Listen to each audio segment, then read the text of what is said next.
DJ. I am our technical director. All of the actors you will be hearing and seeing tonight are volunteering their time and talents from their homes to bring some entertainment into your homes. Many of them just first met each other about 15 minutes ago when they first logged into this Zoom meeting. We want to thank them all very much for joining us. We would also like to send a special thanks to our friend, Your Friendly Neighborhood Shakespeare, for hosting this on his pages, for appearing with us, for guiding us through the play this evening. Check out his website at shakespeareapproves.com and his Patreon at patreon.com/Shakespeare. We're looking forward to tomorrow's brunch time viewing party of his most recent production with the social distancing players, the Hamlet Christmas in July special. Master Shakespeare, correct me if I'm wrong, that is at 11 a.m. Eastern tomorrow. 8 a.m. Pacific time. 8 a.m. Pacific. We will provide links to all of that content and more in the comments of this video. As always, we want to acknowledge and thank all of the medical professionals and essential workers who have been working tirelessly to keep us all as healthy and safe as possible during all of this. We also want to acknowledge those demonstrating and protesting for the simple fact that Black Lives Matter. If you are interested in more information about our totally volunteer organization, check out our website, zenithplayers.com. Feel very free to check out our very attractive donations page. 100% of all donations go towards production costs, which these days consist of the various subscriptions that allow for these readings to happen. If you want to join us and be in one of these readings, just send us an email at casting@zenithplayers.com and we will get you on board.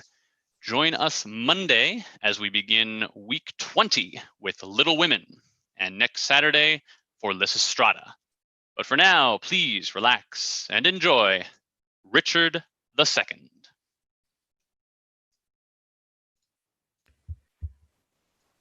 Richard II, a revolutionary play for revolutionary times.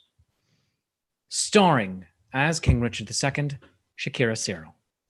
Russell Slater as Henry Bolingbroke. Michael Smith Gallo as Edmund, Duke of York. Emily Durango as the Duke of Armagh. Andrew Gallos as the Earl of Northumberland. Andrea de Riso as the Duchess of York. Noah Stanzione as John of Gaunt. Emily Brennan as the Queen of England. Andrew Weinstein as Bushy. Steve Addison as Thomas Mowbray. Will Dejean as Hotspur. John McCulloch as Lord Ross. Gwen Walk as Green and the Abbot of Westminster.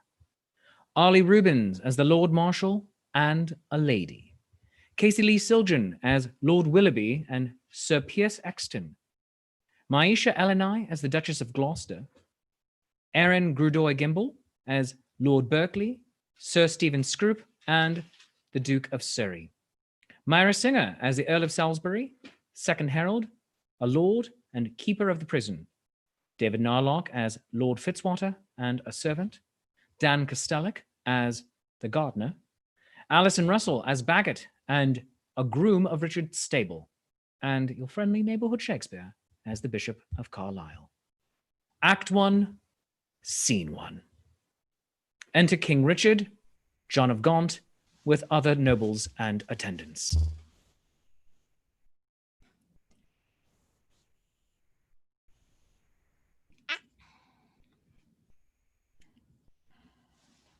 Old John of Gaunt, time-honoured Lancaster, hast thou, according to thy oath and band, brought hither Henry Hereford, thy bold son, here to make good the boisterous late appeal, which then our leisure would not let us hear against the Duke of Norfolk, Thomas Mowbray? I have, my liege. Tell me, moreover, hast thou sounded him, if he appeal the Duke on ancient malice, or worthily, as a good subject should, on some known ground of treachery in him? As near as I could set him on that argument, on some apparent danger seen in him aimed at your highness, no inveterate malice. Then call him to our presence. Face to face, as frowning brow to brow, ourselves will hear the accuser and the accused freely speak. High-stomached are they both, and full of ire, in rage deaf as the sea, hasty as fire. Enter Bolingbroke and Mowbray. Many years of happy days befall, my gracious sovereign, my most loving liege. Each day still better others' happiness, until the heavens, envying earth's good hap, add an immortal title to your crown. We thank you both. Yet one but flatters us, as well appeareth by the cause you come, namely, to appeal each other of high treason. Cousin of Hereford, what dost thou object against the Duke of Norfolk, Thomas Mowbray? First, heaven be the record to my speech. In the devotion of a subject's love, tendering the precious safety of my prince and free from other misbegotten hate, come I appellant to this princely presence. Now, Thomas Mowbray, do I turn to thee, and mark my greeting well, for what I speak my body shall make good upon this earth, or my divine soul answer it in heaven. Thou art a traitor and a miscreant, too good to be so, and too bad to live. Since the more fair and crystal is the sky, the uglier seem the clouds that in it fly. Once more, and more to aggravate the note, with foul traitor's name stuff I thy throat, and wish, so please my sovereign, ere I move, what my tongue speaks my right drawn sword may prove. Let not my cold words here accuse my zeal. 'Tis not the trial of a woman's war, the bitter clamor of two eager tongues can arbitrate this cause betwixt us twain. The blood is hot that must be cooled for this. Yet can I not of such tame patience boast as to be hushed and not for all to say? First, the fair reverence of your highness curbs me from giving reins and spurs to my free speech, which else would post until it had returned these terms of treason doubled down his throat.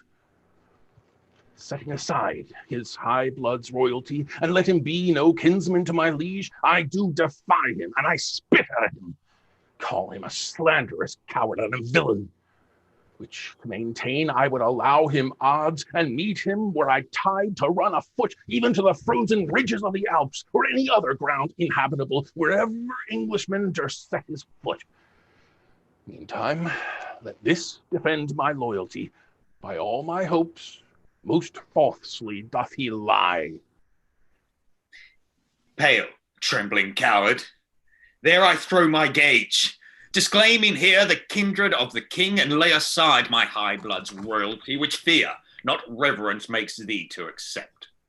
If guilty dread have left thee so much strength as to take up mine honour's pawn, then stoop.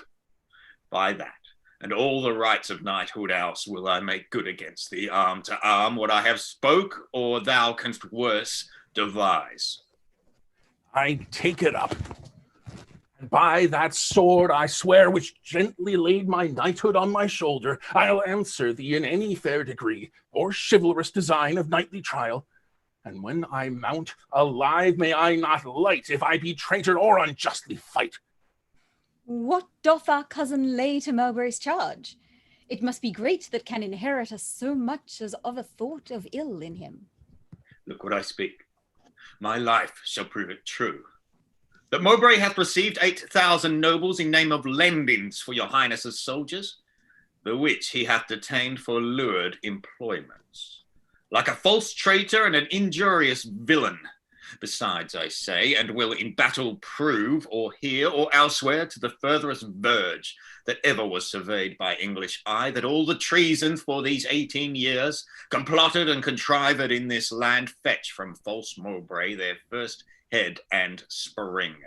Further, I say, and will further maintain upon his bad life to make all this good, that he did plot the Duke of Gloucester's death, suggest his soon believing adversaries, and consequently, like a traitor coward, sluiced out his innocent soul through streams of blood, which blood, like sacrificing Abel's cries, even from the tongueless caverns of the earth to me for justice and rough chastisement. And by the glorious worth of my descent, this arm will do it, or this life be spent. How high a pitch his resolution soars. Thomas of Norfolk, what sayest thou to this? Oh, let my sovereign turn away his face, and bid his ears a little while be deaf, till I have told this slander of his blood, how God and good men hate so foul a liar. Mowbray, impartial are our eyes and ears. Were he my brother, nay, my kingdom's heir, as he is but my father's brother's son. Now but by my scepter's oar I make a vow, Such neighbor nearness to our sacred blood should nothing privilege him, nor partialize the unstooping firmness of my upright soul. He is our subject, Mowbray. So art thou. Free speech and fearless I to thee allow. Then, Bolingbroke, as low as to thy heart, through the false passage of thy throat, thou liest. 3 parts of that receipt I had for Calais dispersed I duly to his highness's soldiers.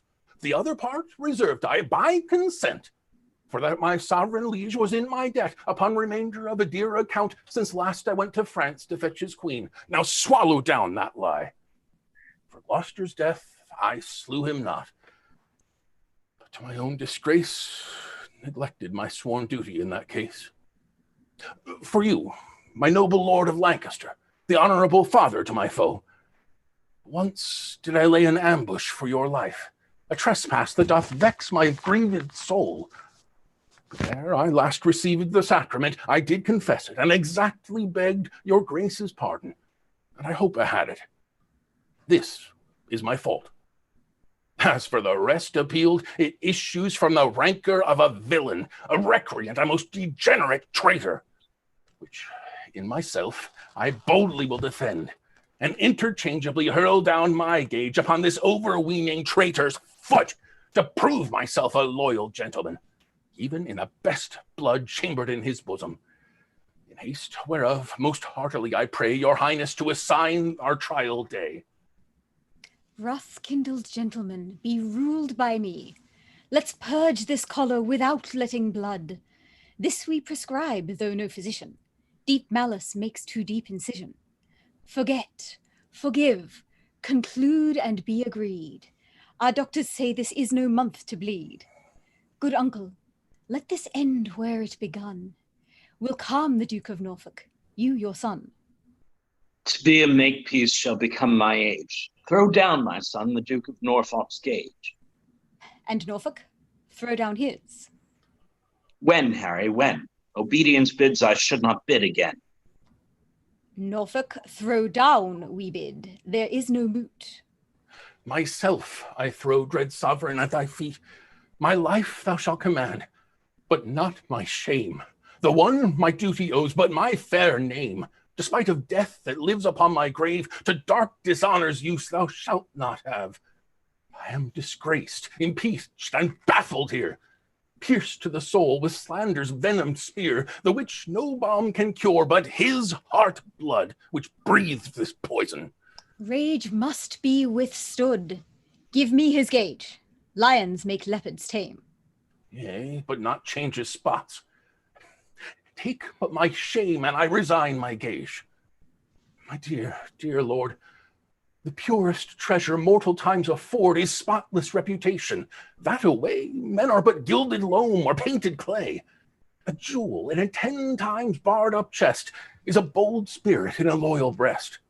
Mine honor is my life, both grow in one. Take honor from me, and my life is done. Then, dear my liege, mine honor let me try. In that I live, and for that will I die. Cousin, throw up your gage. Do you begin? O God, defend my soul from such deep sin. Shall I seem crestfallen in my father's sight? Or with pale beggar fear impeach my height before this outdared dastard? Ere my tongue shall wound my honour with such feeble wrong or sound so base a parley, my teeth shall tear the slavish motive of recanting fear, and spit at bleeding in high disgrace where shame doth harbour even in Mowbray's face. We were not born to sue, but to command, which, since we cannot do to make you friends, be ready as your lives shall answer it. At Coventry, upon St. Lambert's Day, there shall your swords and lances arbitrate the swelling difference of your settled hate. Since we cannot atone you, we shall see justice design the victor's chivalry. Lord Marshal, command our officers at arms, be ready to direct these home alarms. They exit. Act 1, Scene 2. Enter John of Gaunt with the Duchess of Gloucester. Alas, the part I had in Woodstock's blood doth more solicit me than York's claims to stir against the butchers of his life. But since correction lieth in those hands which made the fault that we cannot correct, put we our quarrel to the will of heaven, who, when they see the hours right on earth, will rain hot vengeance on offenders' heads. Finds brotherhood in thee no sharper spur? Doth more solicit me than your hath love in thy old blood no living fire? Edward's 7 sons, whereof thyself art one, were as 7 vitals of his sacred blood, bringing from one root.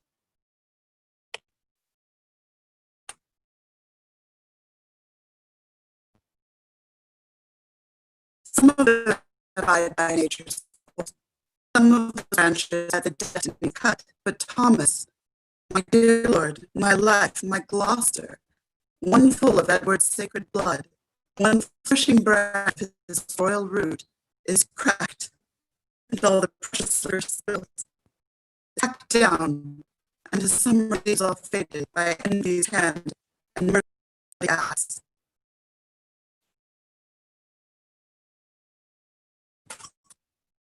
God, his blood was thine, that fed thy wound, that metal, that self-mold that fashioned thee made a man. And though thou livest and breathest, yet art thou slain in him. Thou dost consent in some large treasure to thy father's death, in that thou seest thy wretched brother die, who was the model of thy father's life. It is despair. And serving thus thy brother to be slaughtered, thou showest the naked pathway to thy life, teaching stern murder how to butcher thee. That which in me patience is still cold cowardice in noble breast. What shall I say? Safeguard thine own life. The best way is to avenge my Gloucester's death. Quarrel for God's substitute, his deputy anointed in his sight, have caused his death, the which if wrongfully let heaven revenge. For I may never lift an angry arm against his ministry.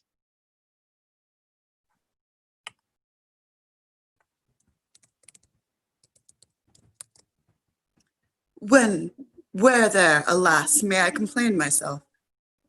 To God, the widow's champion and defense. Why then I will. Farewell, old Gaunt. Thou goest to Coventry there to behold our cousin Hereford and fell Mowbray fight. Oh, sit my husband's wrongs on Hereford's spear, that it may enter the butcher Mowbray's breast. Or if misfortune miss the first career, be Mowbray's sin so heavy in his that they may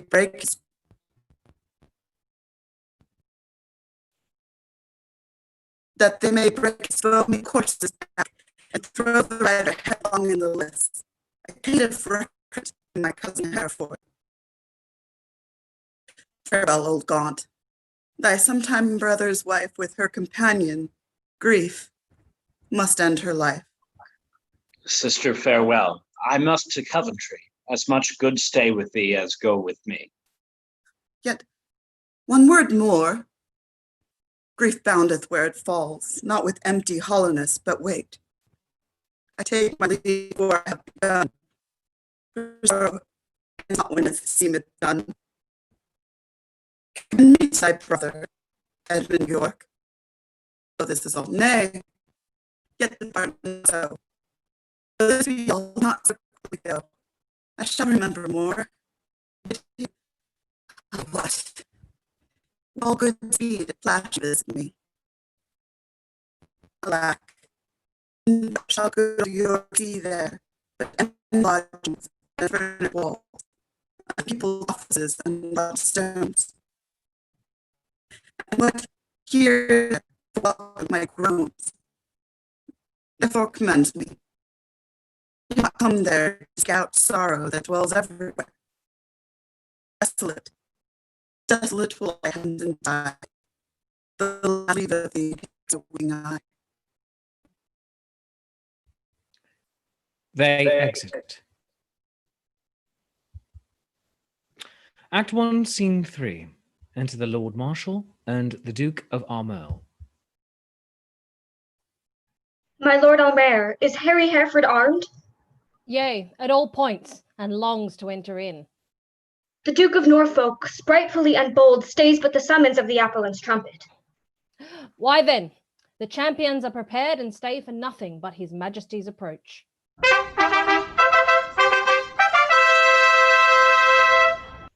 Enter the king with his nobles and officers. When they are set, enter Mowbray, the Duke of Norfolk, in arms, defendant with a herald. Marshal, demand of yonder champion the cause of his arrival here in arms. Ask him his name, and orderly proceed to swear him in the justice of his cause. In God's name and the king's, say who thou art, and why thou comest thus knightly clad in arms, against what man thou comest, and what thy quarrel. Speak truly on thy knighthood and thy oath, as so defend thee heaven and thy valor. My name is Thomas Mowbray, Duke of Norfolk, who hither come engaged by my oath, which God defend a knight should violate, both to defend my loyalty and truth to God, my king, and my succeeding issue, against the Duke of Hereford that appeals me. And by the grace of God and this mine arm, to prove him, in defending of myself, a traitor to my God, my king, and me. And as I truly fight, defend me heaven.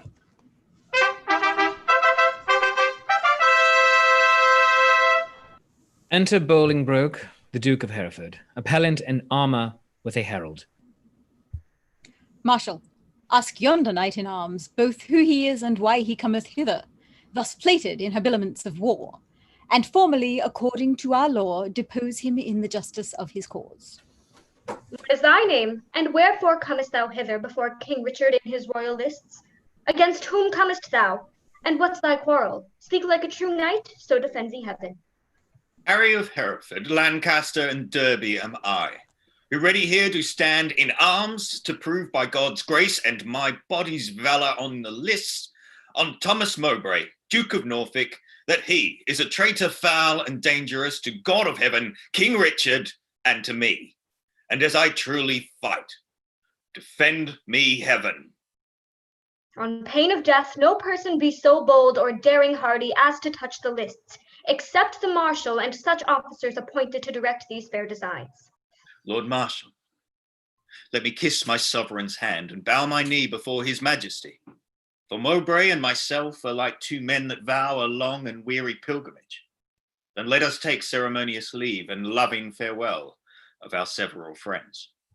The appellant in all duty greets your highness and craves to kiss your hand and take his leave. We will descend and fold him in our arms. The king embraces Bolingbroke. Cousin of Hereford, as thy cause is right, so be thy fortune in this royal fight. Farewell, my blood, which, if today thou shed, lament we may, but not revenge thee dead. Oh, let no noble eye profane a tear for me if I be gored with Mowbray's spear. As confident as is the falcon's flight, against a bird do I with Mowbray fight. My loving lord, I take my leave of you. Of you, my noble cousin, Lord Amal, not sick, though I have to do with death, but lusty, young, and cheering, drawing breath. Lo, as at English feats, so I regreet the daintiest last to make the end most sweet. O thou, the earthly author of my blood, whose youthful spirit in me regenerate, doth with a twofold vigour lift me up, to reach at victory above my head, and proof upon mine armour with thy prayers. And with thy blessing steel my lance's point, that it may enter Mowbray's waxen coat and furnish new the name of John of Gaunt, even in the lusty haviour of his son.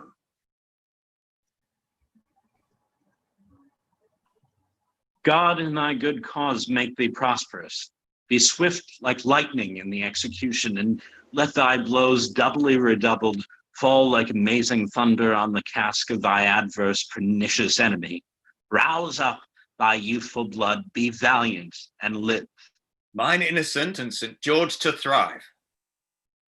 However God or fortune cast my lot, there lives or dies, true to King Richard's throne, a loyal, just, and upright gentleman. Never did captive with a freer heart cast off his, his chains of bondage and embrace his golden, uncontrolled enfranchisement. More than my dancing soul doth celebrate this, excuse me, doth celebrate this feast of battle with mine adversary. Most mighty liege and my companion peers, take from my mouth the wish of happy years. As gentle and as jocund as to jest go I to fight. Truth hath a quiet breast. Farewell, my lord. Securely I espy virtue with valor couched in thine eye. Order the trial, Marshal, and begin. Harry of Hereford, Lancaster, and Derby, receive thy lance, and God defend the right. Strong as a tower in hope, I cry, Amen. Go bear this lance to Thomas, Duke of Norfolk. Harry of Hereford, Lancaster, and Derby stands here for God, his sovereign, and himself, on pain to be found false and recreant, to prove the Duke of Norfolk, Thomas Mowbray, a traitor to his God, his king, and him, and dares him to set forward to the fight. Here standeth Thomas Mowbray, Duke of Norfolk, on pain to be found false and recreant, both to defend himself and to approve Henry of Hereford, Lancaster, and Derby to God his sovereign and to him disloyal, courageously and with a free desire, attending but the signal to begin. Sound trumpets and set forward combatants.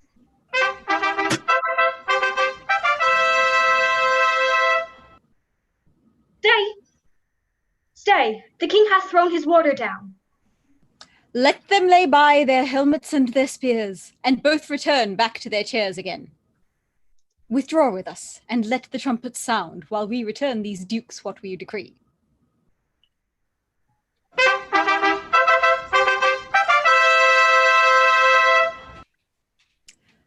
Draw near, and list what with our counsel we have done, for that our kingdom's earth should not be soiled with that dear blood which it hath fostered.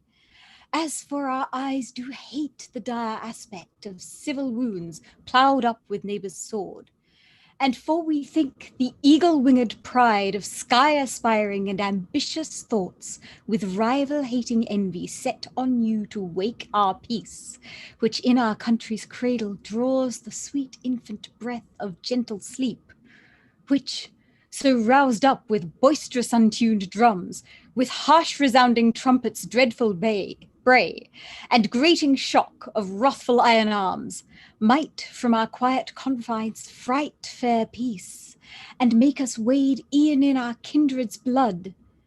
Therefore, we banish you our territories, you, cousin Hereford, upon pain of life, till twice 5 summers have enriched our fields, shall not regreet our fair dominions, but tread the stranger paths of banishment. Your will be done. This must my comfort be. The sun that warms you here shall shine on me, and those whose golden beams to you here lent shall point on me, and gild my banishment. Norfolk, for thee remains a heavier doom, which I with some unwillingness pronounce.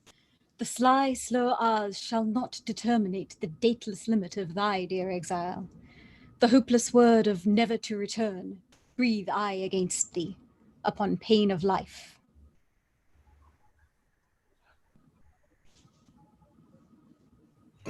I say a heavy sentence, my most sovereign liege, and all unlooked for from your highness' mouth. A dearer merit, and not so deep a maim as to be cast forth in the common air, if I deserve it at your highness' hands. Language I have learnt these 40 years, my native English, now I must forego. And now my tongue's use is to me no more than an unstringed viol or a harp, or like a cunning instrument cased up, or being open put into the hands, his hands that knows no touch to tune the harmony. Within my mouth you have enjailed my tongue, doubly portcullised with my teeth and lips. A dull, unfeeling, barren ignorance is made my jailer to attend on me. I am too old to fawn upon a nurse, too far in years to be a pupil now. What is thy sentence then but speechless death, which robs my tongue from breathing native breath? It boots thee not to be compassionate, after our sentence plaining comes too late. And thus I turn me from my country's light to dwell in solemn shades of endless night. Return again, and take an oath with thee. Lay on our royal sword your banished hands. Swear by the duty that you owe to God, our part therein we banish with yourselves, to keep the oath that we administer. You never shall, so help you truth and God, embrace each other's love in banishment, nor never look upon each other's face, nor never write, regreet, nor reconcile this lowering tempest of your homebred hate, nor never by advised purpose meet to plot, contrive, or complot any ill gainst us, our state, our subjects, or our land. I swear. I swear. And I to keep all this. Norfolk, as far as to my enemy, by this time had the king permitted us. One of our souls had wandered into the air, banished this frail sepulchre of our flesh, as now our flesh is banished from this land. Confess thy treasons ere they fly the realm. Since thou hast far to go, bear not along the clogging burden of a guilty soul. No, Bolingbroke. If ever I were traitor, my name be blotted from the book of life, and I from heaven banished as from hence. But what thou art, God, thou and I do know, and all too soon I fear the king shall rue. Farewell, my liege. Now no way can I stray, save back to England. All the world's my way. He exits. Uncle, even in the glasses of thine eyes I see thy grieved heart. Thy sad aspect hath from the number of his banished years plucked 4 away. 6 frozen winters spent, return with welcome home from banishment. How long a time lies in one little word. 4 lagging winters and 4 wanton springs end in a word. Such is the breath of kings. I thank my liege that in regard of me he shortens 4 years of my son's exile, but little vantage shall I reap thereby. For ere the 6 years that he hath to spend can change their moons and bring their times about, my oil-dried lamp and time-bewasted light shall be extinct with age and endless night. My inch of taper will be burnt and done, and blindfold death not let me see my son. Why, uncle, thou hast many years to live.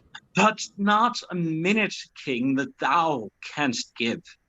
Shorten my days thou canst with sullen sorrow, and pluck nights from me, but not lend a morrow. Thou canst help time to furrow me with age, but stop no wrinkle in his pilgrimage. Thy word is current with him for my death, but dead, thy kingdom cannot buy my breath. Thy son is banished upon good advice, whereto thy tongue a party verdict gave. Why at our justice seem'st thou then to lour? Things sweet to taste prove in digestion sour. You urged me as a judge, but I had rather you would have bid me argue like a father. Oh, had it been a stranger, not my child, to smooth his fault I should have been more mild. Partial slander sought I to avoid, in the sentence my own life destroyed. Alas, I looked when some of you should say I was too strict to make mine own away, but you gave leave to my unwilling tongue against my will to do myself this wrong. Cousin, farewell, and uncle, bid him go. 6 years we banish him, and he shall so.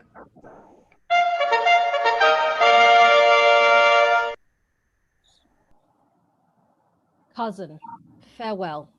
What presence must not know, from where you do remain, let paper show. My lord, no leave take I, for I will ride as far as land will let me by your side. To what purpose dost thou hoard thy words, that thou returnest no greeting to thy friends? I have too few to take my leave of you when the tongue's office should be prodigal to breathe the abundant dolour of the heart. Thy grief is but thy absence for a time.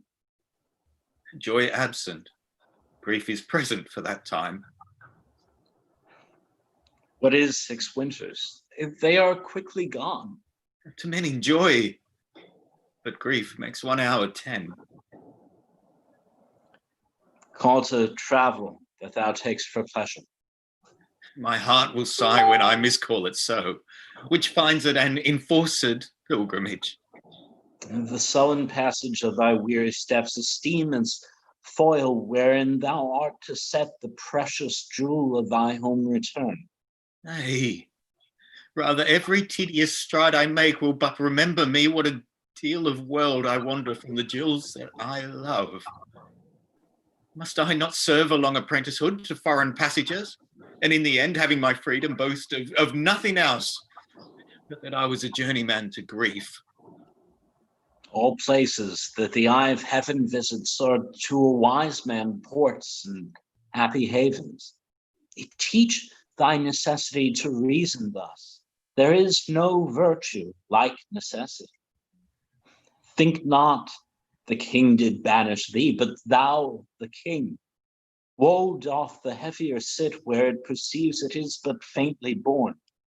Go, say I sent thee forth to purchase honor, and not the king exiled thee. Or suppose devouring pestilence hangs in our air, and thou art flying to a fresher clime. Look what thy soul holds dear, imagine it to lie that way thou goest, not whence thou comest. Suppose the singing birds musicians, the grass whereon thou treadst, the presence strewed, the flowers fair ladies in thy steps, no more than a delightful measure or a dance. For gnarling sorrow hath less power to bite the man that mocks at it and sets it light. Oh, who can hold a fire in his hand by thinking on the frosty Caucasus? Or cloy the hungry edge of appetite by bare imagination of a feast? Or wallow naked in December snow by thinking on fantastic summer's heat?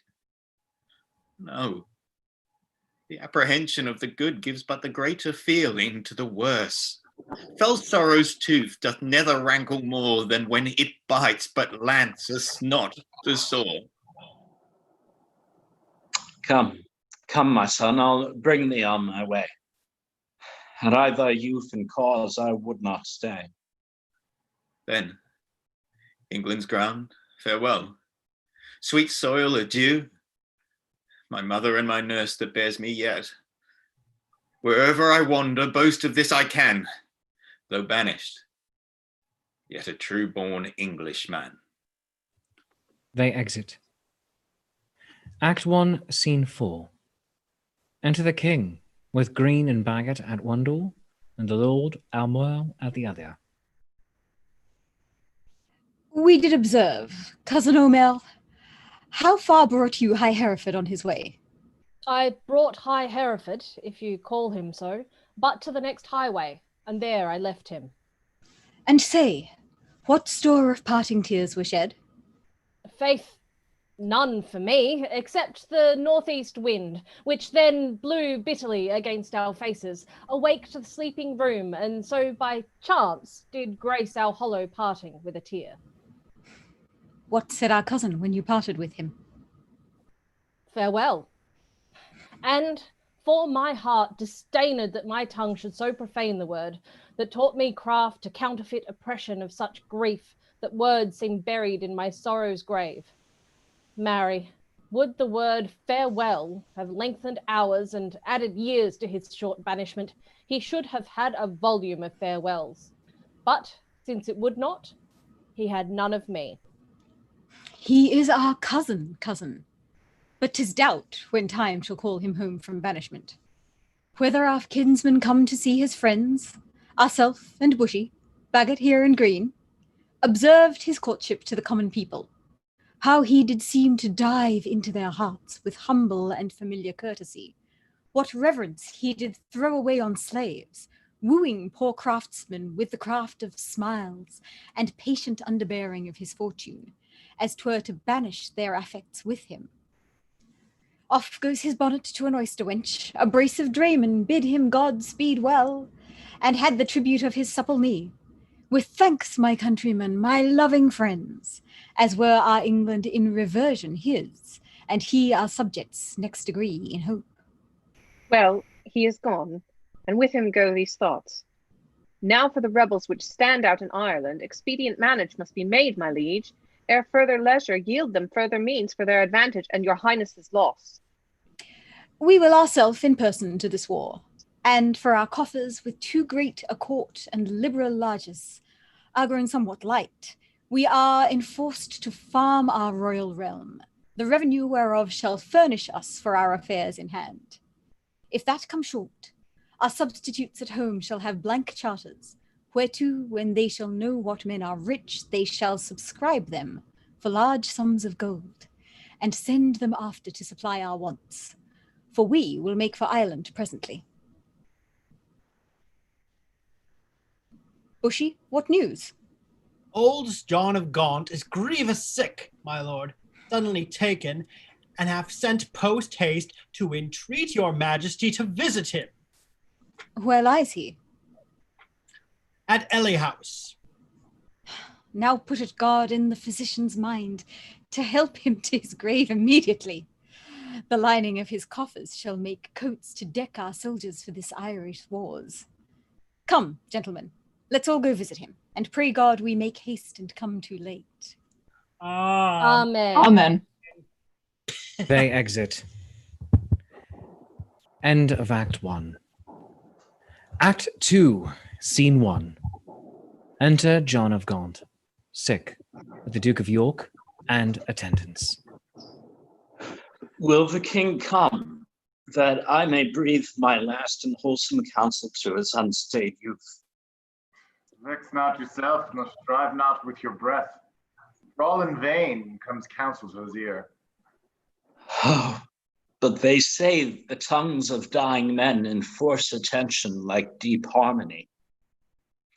Where words are scarce, they are seldom spent in vain. For they breathe truth that breathe their words in pain. He that no more must say is, listen more than they whom youth and ease have taught to glose. More are men's ends marked than their lives before the as last taste speaks more than things long past.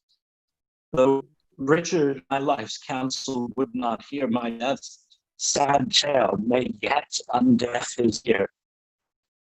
No, it is stopped with other flattering sounds, as praises of whose taste is wide and fond, lascivious meters, to whom venom sound the open ear of youth doth always listen, report of fashions in proud Italy, whose manners still are tardy apish nation, limps after in base imitation. Where doth the world thrust forth a vanity? So it be new, there's no respect how vile, that it not quickly buzzed into his ears. Then all too late comes counsel to be heard. Where will doth mutiny with wit's regard direct him not, whose way himself will choose? 'Tis breath thou lackest, breath thou wilt lose. Methinks I am a prophet new inspired, and thus expiring do foretell of him.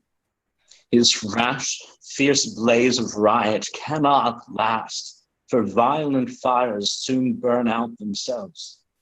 Small showers last long, but sudden storms are short. He tires betimes, and spurs too fast betimes. With eager feeding food doth choke the feeder, Light vanity, insatiate cormorant, consuming means soon preys upon itself. This royal throne of kings, the sceptered isle, this earth of majesty, the seat of Mars, this other Eden demi-paradise, this fortress built by nature for herself against infection and the hand of war, this happy breed of men, this little world, this precious stone set in the silver sea, which serves it in the office of a wall or as a moat defensive to a house against the envy of less happier lands. This blessed plot, this earth, this realm, this England, this nurse, this teeming womb of royal kings, feared by their breed and famous by their birth, renowned for their deeds as far from home for Christian service and true chivalry, as is the sepulchre of the world's ransom, Blessed Mary's Son. This land of such dear souls, this dear, dear land, dear for her reputation through the world, is now leased out. I die pronouncing it, like to a tenement or pelting farm. England bound in with the triumphant sea, whose rocky shore beats back the envious siege of watery Neptune, is now bound in with shame, with inky blots and rotten parchment bonds. That England that was wont to conquer others hath made a shameful conquest of itself. Ah, would the scandal vanish with my life, how happy then were my ensuing death. Enter the king and queen, Armel, Bushy, Bagot and Green, Ross, Willoughby, etc. The king is come. Deal mildly with his youth, where young hot colts being reigned do rage the more. How fares our noble Uncle Lancaster? What comfort, man? How is't with aged Gaunt? Oh, how that name befits my composition. Old, gaunt indeed, and gaunt in being old.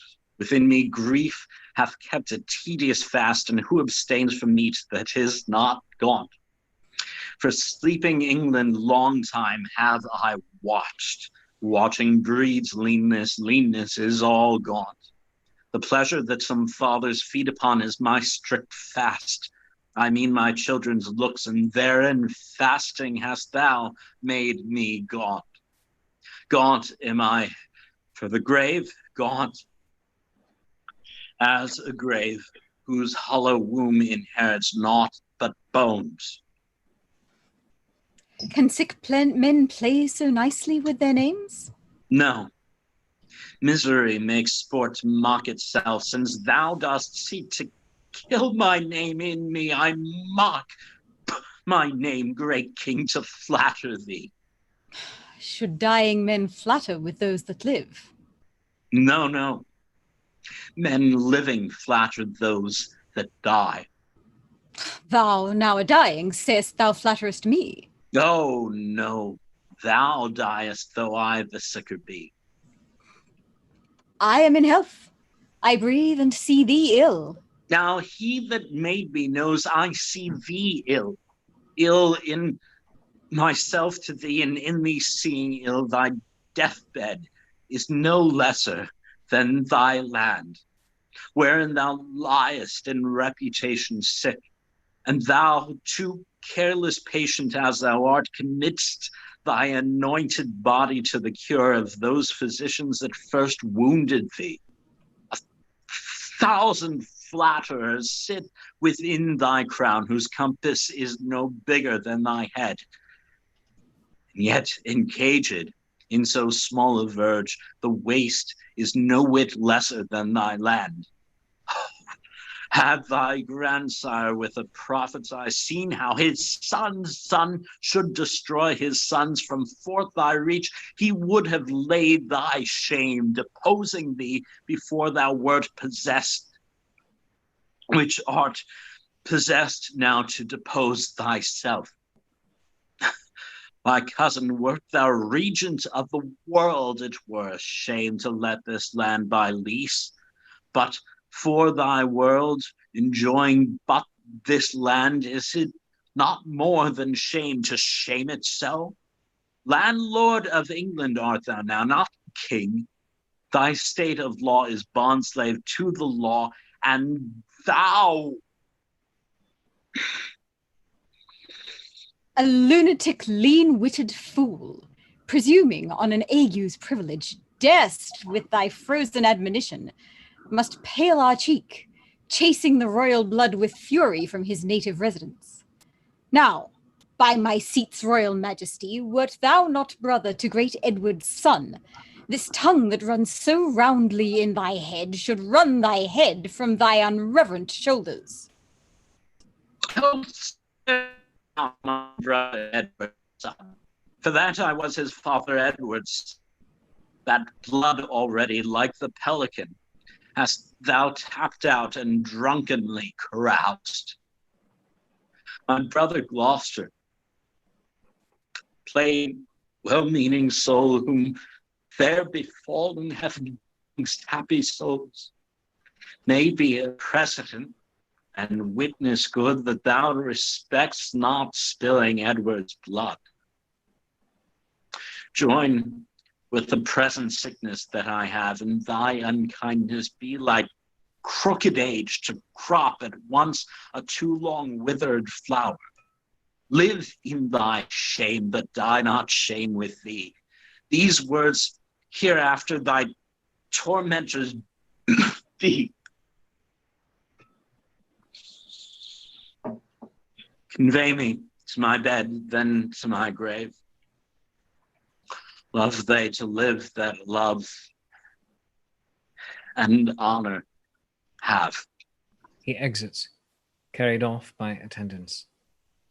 And let them die that age and sullens have, for both hast thou, and both become the grave. I do beseech your majesty, impute his wounds to wayward sickness and age in him. He loves you on my life and holds you dear as Harry, Duke of Hereford, were he here. Right, as you say, true. As Hereford's love, so his. As theirs, so mine. And all be as it is. Enter Northumberland. My liege, old Gaunt commends him to your majesty. What says he? Nay, nothing, all is said. His tongue is now a stringless instrument. Words, life, and all old Lancaster hath spent. Be York the next that must be bankrupt so? Though death be poor, it ends on mortal woe. The ripest fruit first falls, and so doth he.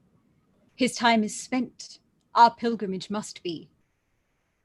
So much for that. Now for our Irish wars. We must supplant those rough, rug-headed kern, which live like venom where no venom else, but only they have privilege to live. And for these great affairs do ask some charge. Towards our assistance, we do seize to us the plate, coin, revenues, and movables, whereof our Uncle Gaunt did stand possessed.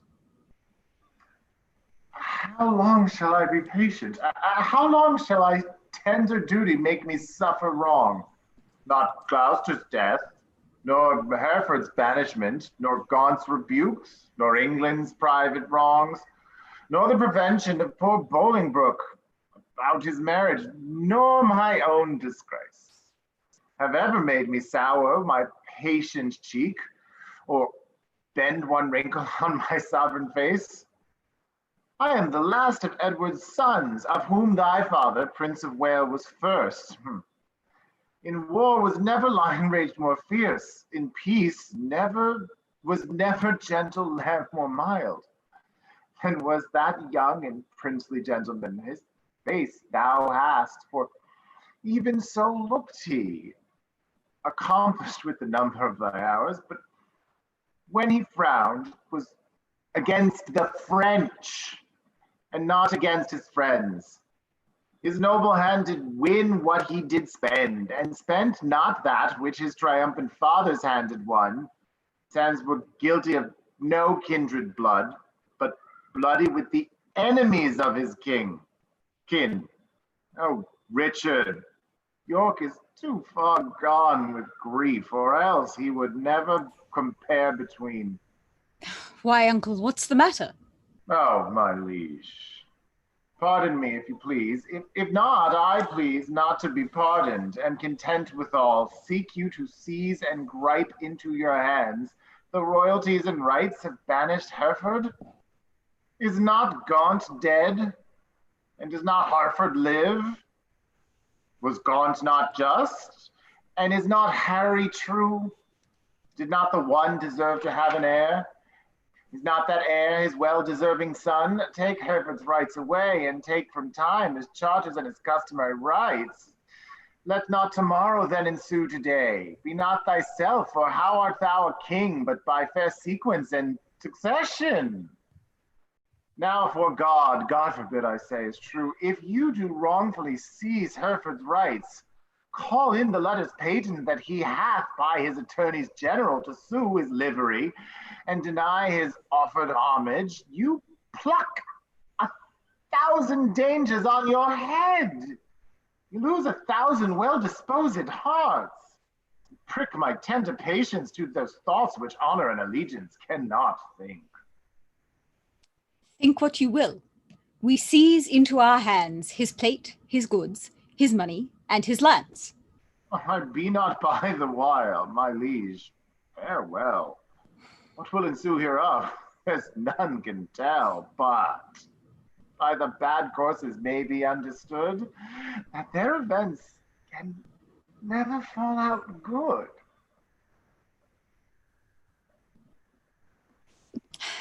Go, Bushy, to the Earl of Wiltshire straight.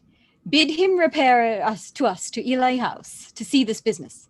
Tomorrow next we will for Ireland, and 'tis time, I trow. And we create, in absence of ourselves, our Uncle York, Lord Governor of England, for he is just and always loved us well. Come on, our queen, tomorrow we must part. Be merry, for our time of stay is short. The king and queen exit with others. Northumberland, Willoughby, and Ross remain. Well, lords, the Duke of Lancaster is dead. And living too, for now his son is Duke. Barely in title, not in revenues. Richly in both, if justice had her right. My heart is great, but it must break with silence, ere it be disburdened with a liberal tongue. Nay, speak thy mind, and let him ne'er speak more that speaks thy words again to do thee harm. Tends that thou wouldst speak to the Duke of Hereford? If it be so, out with it boldly, man. Quick is mine ear to hear of good towards him. No good at all that I can do for him, unless you call it good to pity him, bereft and gelded of his patrimony. Now, afore God, 'tis shame such wrongs are born in him, a royal prince, and many more of noble blood in this declining land. The king is not himself, but basely led by flatterers, and what they will inform merely in hate against any of us all. That will the king severely prosecute against us, our lives, our children, and our heirs. The commons hath he pilled with grievous taxes, and quite lost their hearts. The nobles hath he fined for ancient quarrels, and quite lost their hearts. And daily new exactions were devised, as blanks benevolences, and whatnot. But what in God's name doth become of this?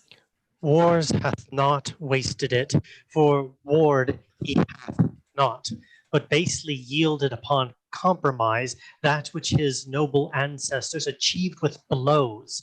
More hath he spent in peace than they in wars. The Earl of Wiltshire hath the realm in farm.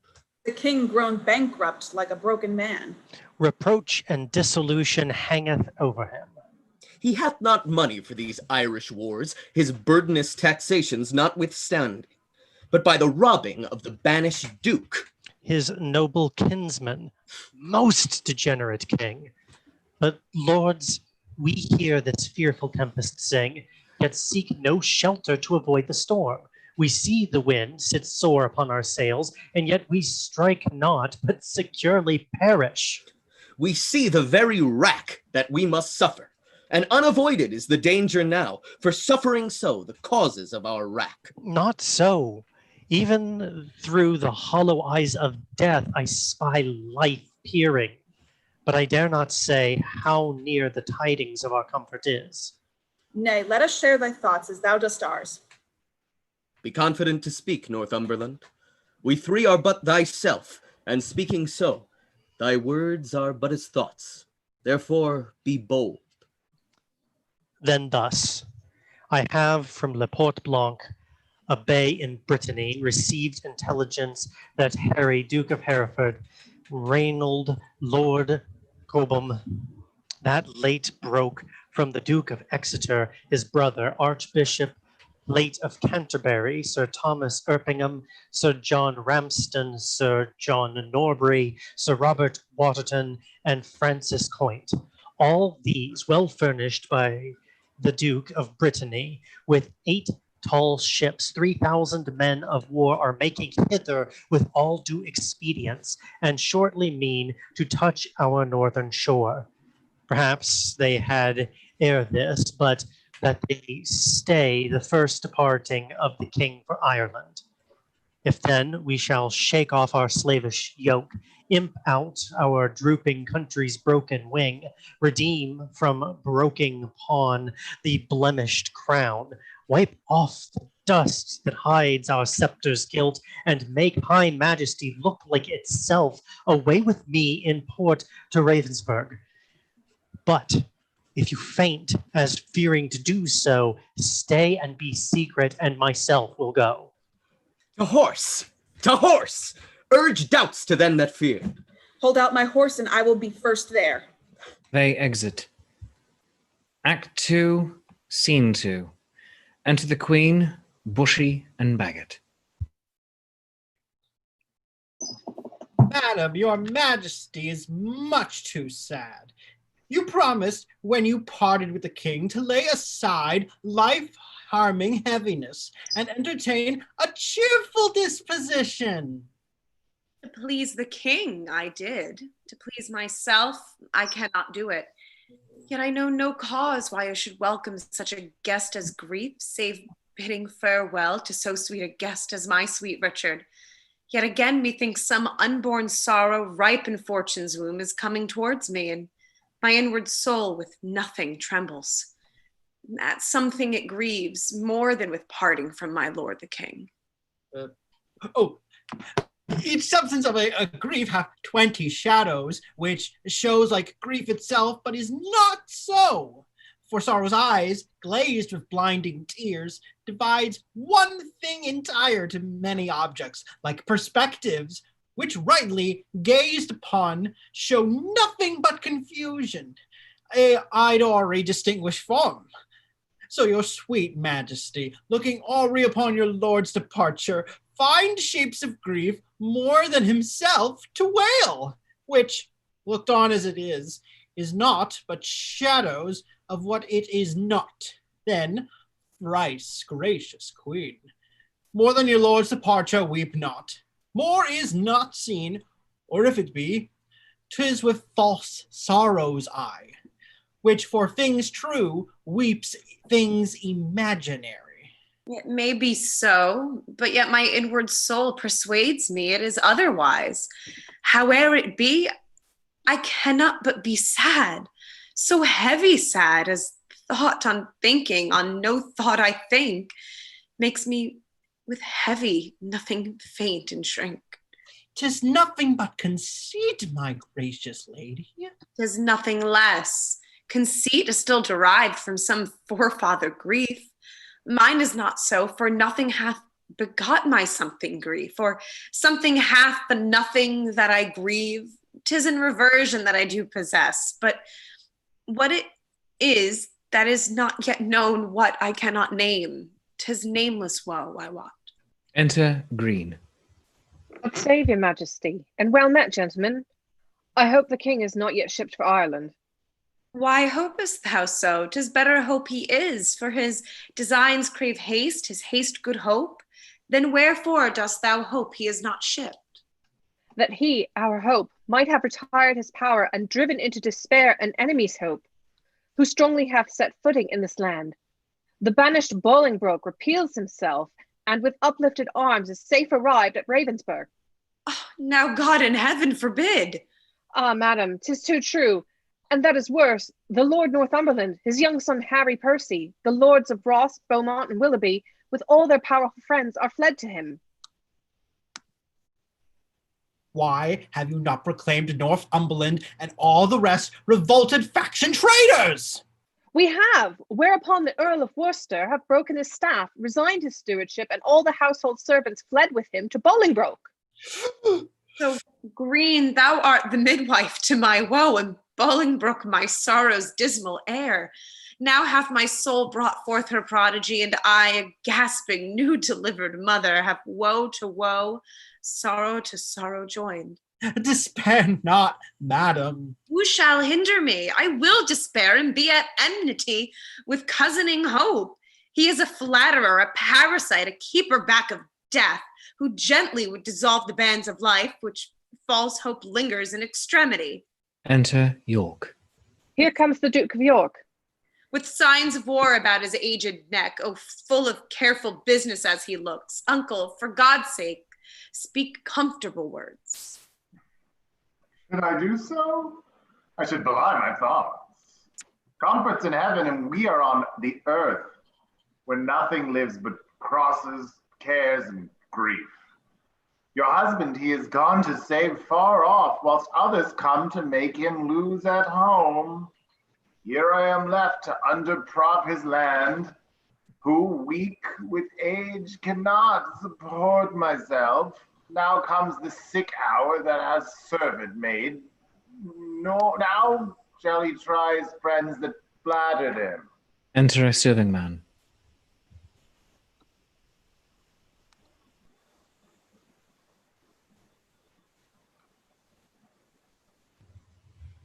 My lord, your son was gone before I came. Was? Why, so go on which way it will. The nobles they are fled, the commons they are cold, and will, I fear, revolt on Hereford's side. Sirrah, get thee to the Plashy, to my sister Gloucester. Bid her send me presently 1,000 pounds. Hold, take my ring. My lord, I had forgot to tell your lordship. Today, as I came by, I called it there, but I shall grieve you to report the rest. This knave. An hour before I came, the Duchess died. God, for his mercy. The tide of woes comes rushing on this woeful land at once. I don't know what to do. I would to God, so my untruth had not provoked him to it. The king has cut off my head with my brothers.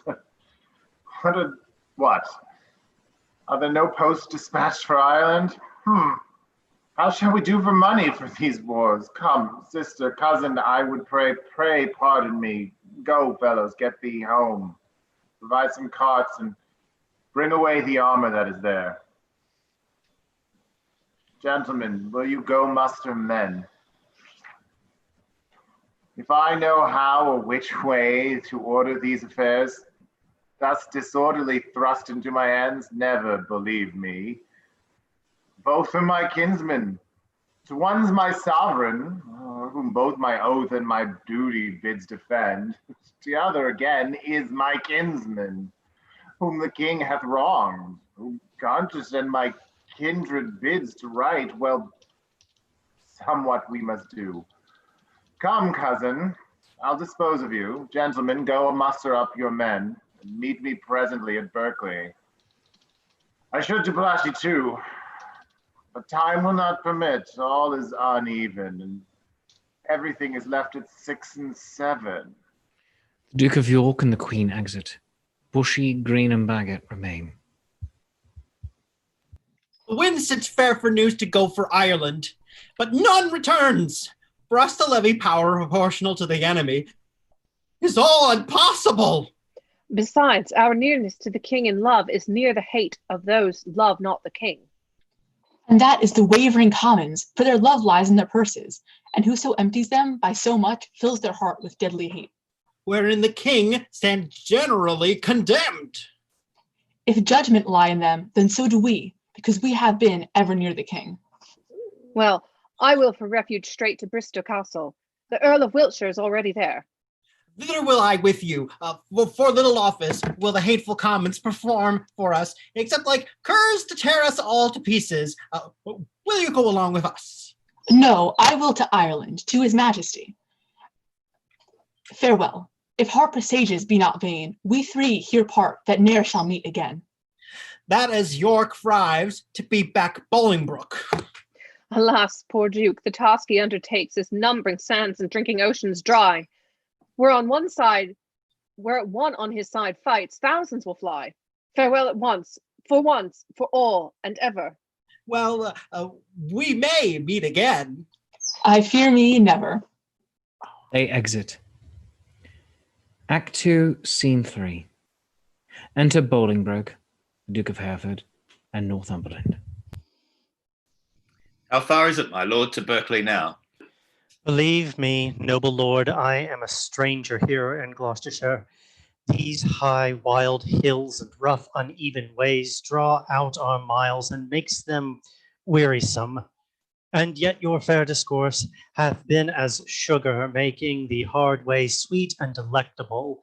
But I bethink me what a weary way from Ravensburg to Cotsall will be found in Ross and Willoughby, wanting your company, which, I protest, hath very much beguiled the tediousness and process of my travel. But theirs is sweetened with the hope to have the present benefit which I possess, and hope to joy is little less in joy than hope enjoyed. By this the weary lord shall make their way seem short as mine hath done, by sight of what I have, your noble company. Of much less value is my company than your good words. But who comes here? Enter Harry Percy. It is my son, young Harry Percy, sent from my brother Worcester, whensoever. Harry, how fares your uncle? I had thought, my lord, to have learned his health of you. Why, is he not with the queen? No, my good lord, he hath forsook his court, broken his staff of office, and dispersed the household of the king. What was his reason? He was not so resolved when last we spake together. Because your lordship was proclaimed a traitor.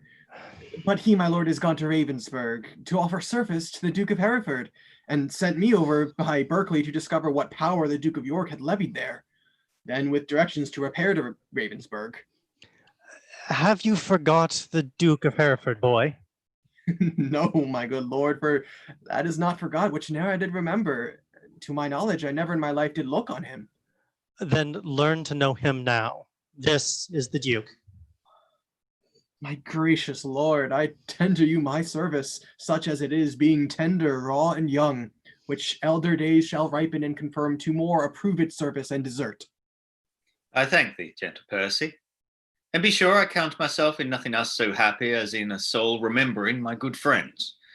And as my fortune ripens with thy love, it shall be still thy true love's recompense. My heart this covenant makes, my hand thus seals it. How far is it to Berkeley, and what stir keeps good old York there with his men of war? There stands the castle by yon tuft of trees, manned with 300 men, as I have heard, and in it are the lords of York, Berkeley, and Seymour, none else of name and noble estimate. Here come the lords of Ross and Willoughby, bloody with spurring, fiery red with haste.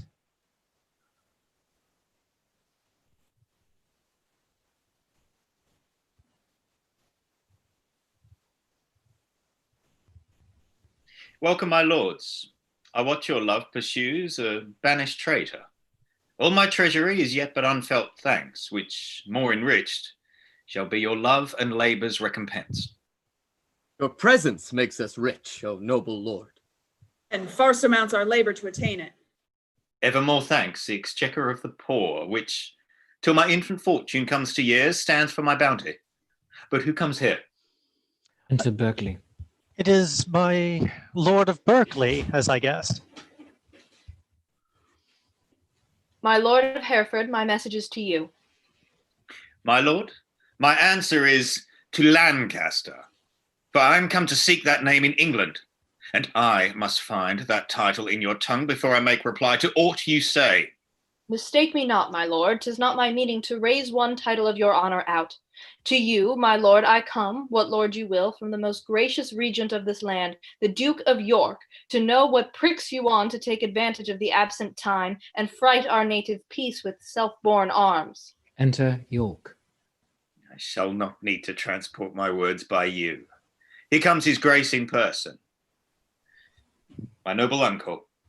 Show me thy humble heart and not thy knee, whose duty is deceivable and false. My gracious uncle. Tut tut. Grace me no grace, nor uncle me no uncle. I am no traitor's uncle, and that word grace is an ungracious mouth is but profane. Why have those banished and forbidden legs dared once to touch the dust of England's ground? But then more, why have they dared to march so many miles upon her peaceful bosom, frightened her pale-faced villages with war and ostentation of despised arms? Comest thou because the anointed king is hence? Why, foolish boy, the king is left behind, and in my loyal bosom lies his power. Were I but now lord of such hot youth, as when brave Gaunt, thy father, and myself rescued the Black Prince, oh, that young Mars of men, from forth the ranks of many thousand French, oh, and how quickly should this arm of mine, now prisoner to a palsy, chastise thee and minister correction to thy fault. Gracious uncle, let me know my fault. On what condition stands it, and wherein? Even in condition of the worst degree, in gross rebellion and detested treason. Thou art a banished man, and here art come, before the expiration of thy time, in braving arms against thy sovereign. As I was banished Hereford. But as I come for Lancaster, a noble uncle. I beseech your grace, look on my wrongs with an indifferent eye. You are my father. For methinks in you I see old Gaunt alive. Well then, my father, will you permit that I shall stand condemned? A wandering vagabond, my rights and royalties plucked from my arms perforce and given away to upstart unthrifts? Wherefore was I born? If that my cousin king be king in England, it must be granted I am Duke of Lancaster. You have a son, a Merle, my noble cousin. Had you first died and he be thus trod down, he should have found his uncle Gaunt a father to rouse his wrongs and chase them to the bay. I am denied to sue my livery here, and yet my letters patent give me leave. My father's goods are all distrained and sold, and these, and all amiss employed. What would you have me do? I am a subject, and I challenge law. Attorneys are denied me, and therefore personally, I lay my claim to my inheritance of free descent. The noble Duke hath been too much abused. It stands your grace upon to do him right. Base men by his endowments are made great. My lords of England, let me tell you this. I had a feeling of my cousin's wrongs and labored all I could to do him right. But in this time to come, in braving arms, be his own career and cut out his way to fight out right with wrong, it may not be. And you that do abet him in this kind, cherish rebellion and all rebels all. Noble Duke hath sworn his coming is but for his own, and for the right of that we all have strongly sworn to give him aid. And let him never see joy that breaks that oath. Well, well, I see the issue of these arms. I cannot mend it. I must needs confess, because my power is weak and all ill left. But if I could, by him that gave me life, I would attach you all and make you stoop unto the sovereign mercy of the king. Since I cannot, be it known unto you, I do remain as neuter. So fare you well. Unless you please to enter in the castle and there repose you for the night. An offer, uncle, that we will accept. But we must win your grace to go with us to Bristol Castle, which they say is held by Bushy, Bagot, and their complices, the caterpillars of the Commonwealth, which I have sworn to weed and pluck away. It may be I will go with you, but yet I'll pause, for I am loath to break my country's laws. Nor friends nor foes, to me welcome you are. Things past redress are now with me past care. They exit. Act 2, Scene 4. Enter the Earl of Salisbury and a Welsh captain. My lord of Salisbury, we have stayed 10 days and hardly kept our countrymen together, and yet we hear no tidings from the king. Therefore we will disperse ourselves. Farewell. Stay yet another day, thou trusty Welshman. The king reposeth all his confidence in thee. 'Tis thought the king is dead. We will not stay. The bay trees in our country are all withered, and meteors fright the fixed stars of heaven. The pale-faced moon looks bloody on the earth, and lean-looked prophets whisper fearful change. Rich men look sad, and ruffians dance and leap, the one in fear to lose what they enjoy, the other to enjoy by rage and war. These signs forerun the death or fall of kings. Farewell, our countrymen are gone and fled, as well assured Richard their king is dead. He exits. Ah, Richard. With the eyes of heavy mind, I see thy glory like a shooting star fall to the base earth from the firmament. Thy sun sets weeping in the lowly west, witnessing storms to come, woe and unrest. Thy friends are fled to wait upon thy foes, and crossly to thy good all fortune goes. He exits. End of Act 2. Act 3, Scene 1. Enter Bolingbroke, the Duke of Hereford, York, Northumberland, with other lords and Bushy and Green prisoners. Bring forth these men,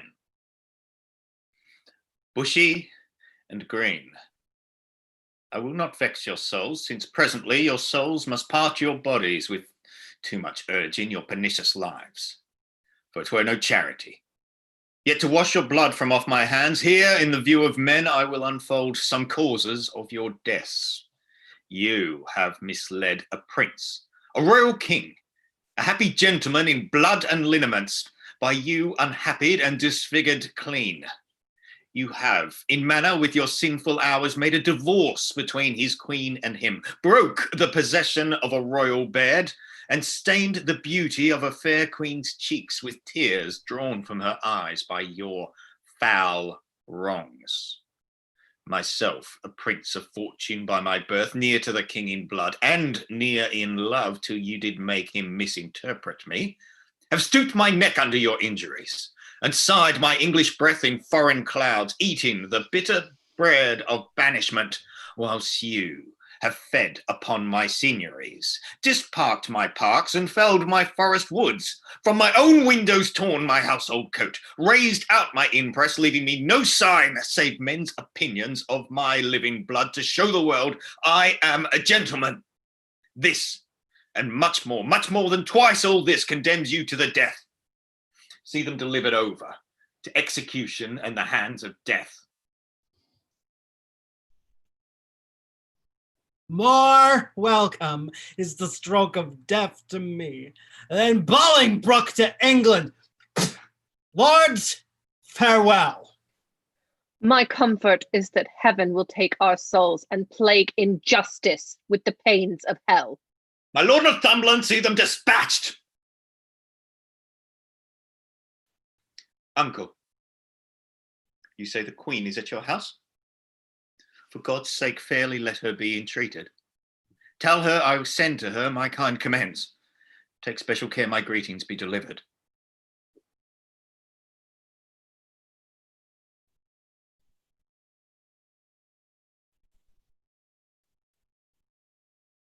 The Duke of York turns on his microphone. A gentleman of mine I have dispatched with letters of your love to her at large. Thanks, gentle uncle. Come, lords, away to fight with Glendower and his complices. A while to work and after holiday. They exit. Act 3, Scene 2. Drums.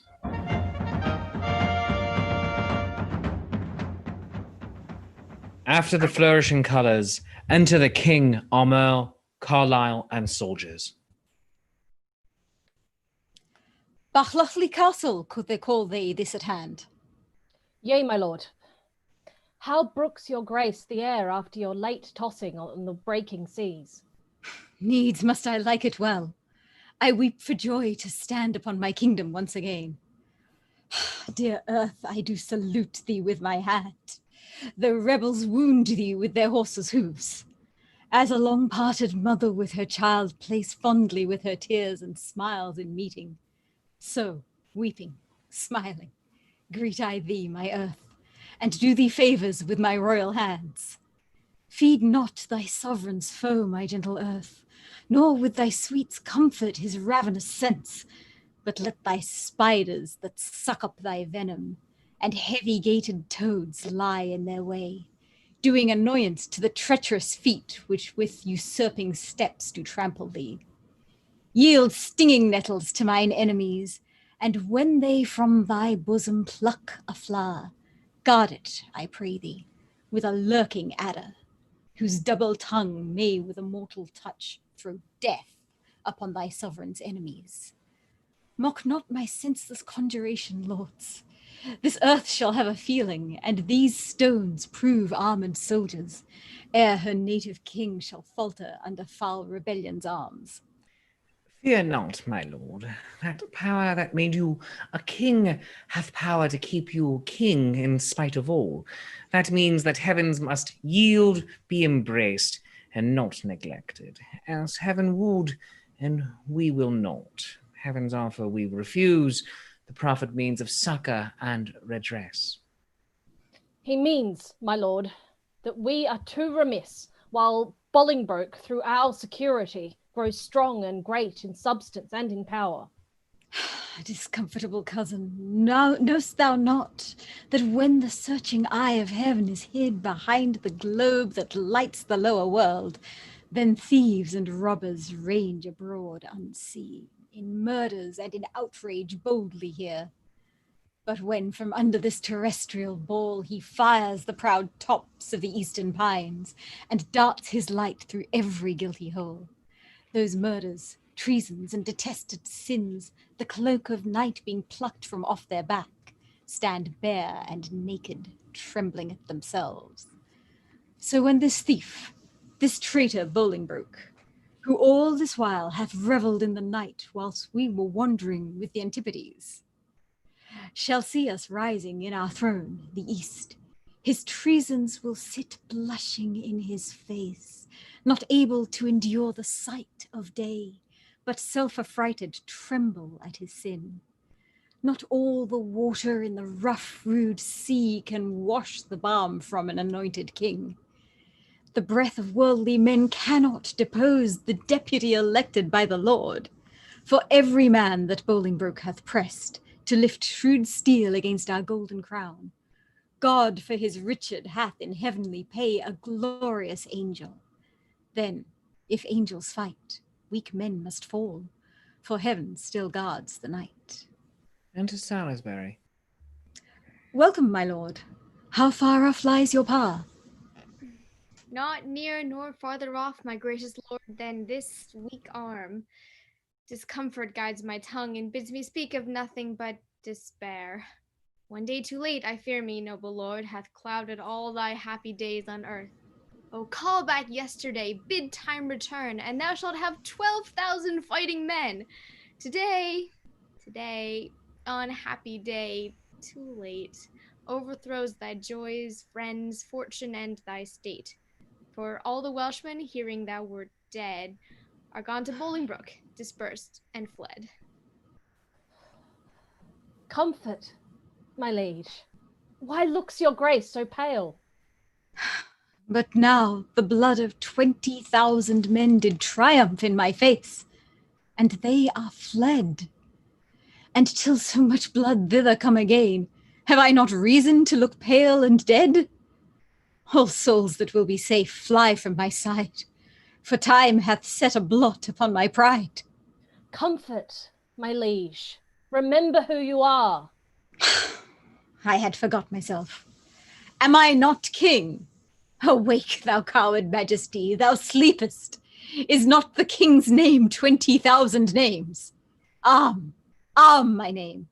A puny subject strikes at thy great glory. Look not to the ground, you favorites of a king. Are we not high? High be our thoughts. I know my uncle York hath power enough to serve our turn. But who comes here? Enter Scroop. More health and happiness betide my liege than can my care-tuned tongue deliver him. Mine ear is open and my heart prepared.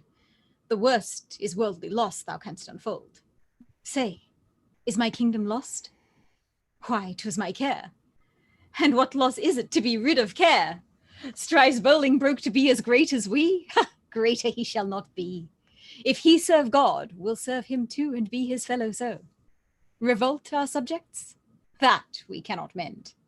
They break their faith to God as well as us. Cry woe, destruction, ruin, and decay. The worst is death, and death will have his day. Glad am I that your highness is so armed to bear the tidings of calamity. Like an unseasonable stormy day, which makes the silver rivers drown their shores as if the world were all dissolved to tears, so high above his limits swells the rage of Bolingbroke, covering your fearful land with hard, bright steel and hearts hardened steel.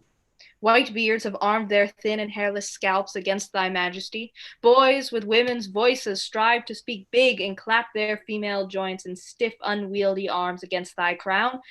Thy very beadsmen learn to bend their bows of double fatal yew against thy state.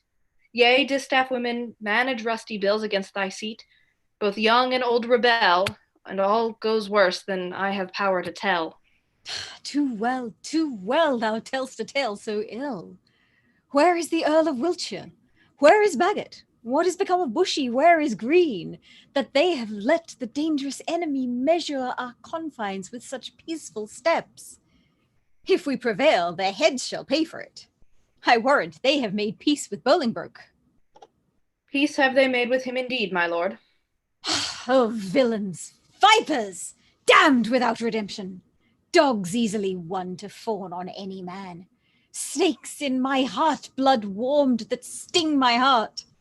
3 Judases, each one thrice worse than Judas. Would they make peace? Terrible hell make war upon their spotted souls for this. Sweet love, I see, changing his property, turns to the sourest and most deadly hate. Again, uncurse their souls. Their peace is made with heads and not with hands. Those whom you curse have felt the worst of death's destroying wound and lie full low, graved in the hollow ground. Is Bushy, Green, and the Earl of Wiltshire dead?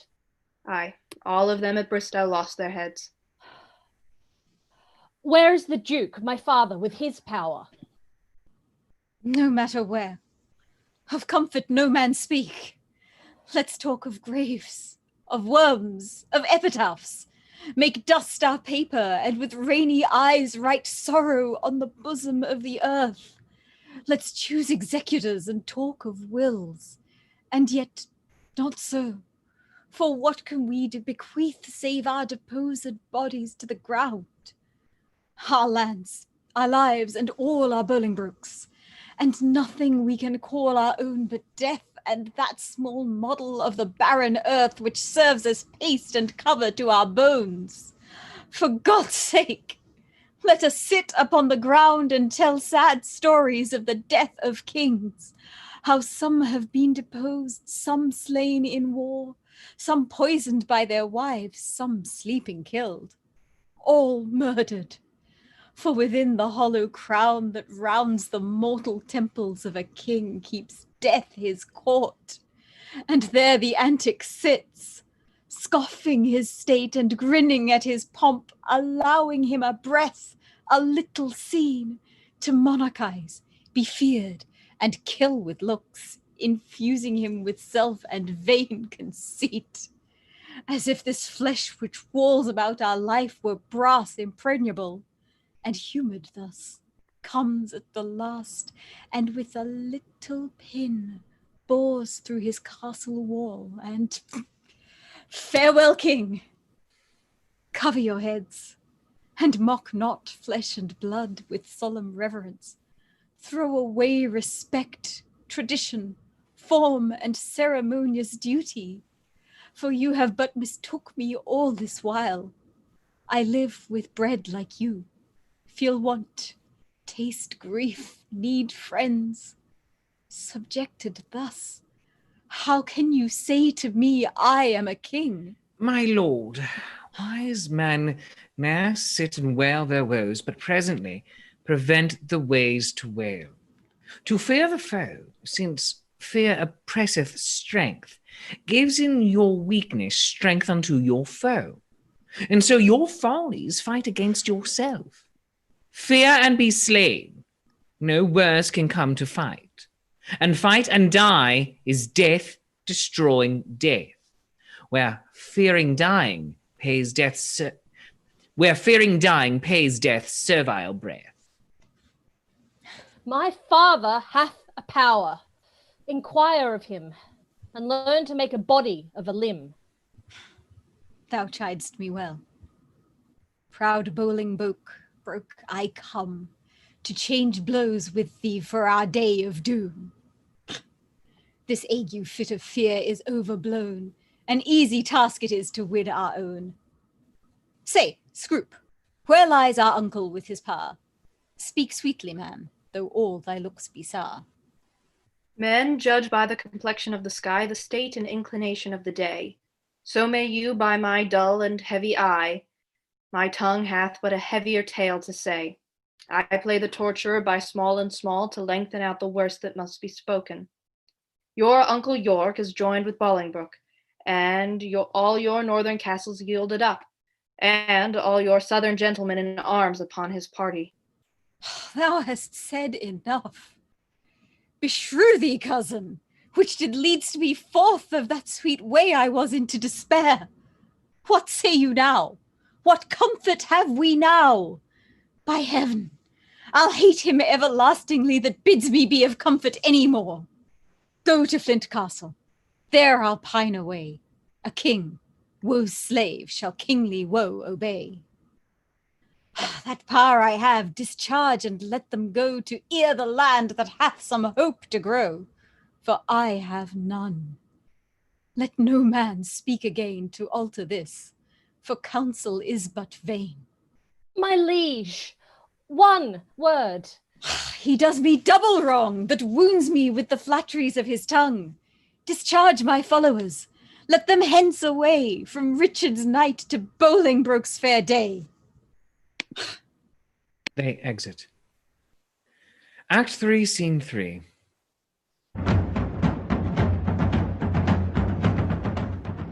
Entering with the drum and colours, Bolingbroke, York, Northumberland, with soldiers and attendants. So that by this intelligence we learn, the Welshmen are dispersed, and Salisbury is gone to meet the king, who lately landed with some few private friends upon this coast. The news is very fair and good, my lord. Richard, not far from hence, hath hid his head. It would beseem the Lord Northumberland to say, King Richard, Alack the heavy day when such a sacred king should hide his head. Your Grace mistakes. Only to be brief left I his title out. The time hath been, would you have been so brief with him? He would have been so brief to shorten you. For taking so the head, your whole head's length. Mistake not, uncle, further than you should. Take not, good cousin, further than you should, lest you mistake. The heavens are over our heads. I know it, uncle, and oppose not myself against their will. But who comes here? Enter Harry Percy. Welcome, Harry. What, will this castle not yield? The castle royally is manned, my lord, against thy entrance. Royally? Why, it contains no king? Yes, my good lord, it doth contain a king. King Richard lies within the limits of yon Lyman stone, and with him are the Lord O'Merle, Lord Salisbury, Sir Stephen Scroop, besides a clergyman of holy reverence, who I cannot learn. Oh, belike it is the Bishop of Carlisle. Noble lord, go to the rude ribs of that ancient castle, through brazen trumpets send the breath of parley into its ruined ears, and thus deliver. Henry Bolingbroke, on both his knees, does kiss King Richard's hand and sends allegiance and true faith of heart to his most royal person. Hither come, even at his feet to lay my arms and power, provided that my banishment repealed, my lands restored again be freely granted. If not, I'll use the advantage of my power and lay the summer's dust with showers of blood, rained from the wounds of slaughtered Englishmen, the which, how far off from the mind of Bolingbroke it is, such crimson tempest should bedrench the fresh green lap of fair King Richard's land, my stooping duty tenderly shall show. Go signify as much, while we here march upon the grassy carpet of this plain.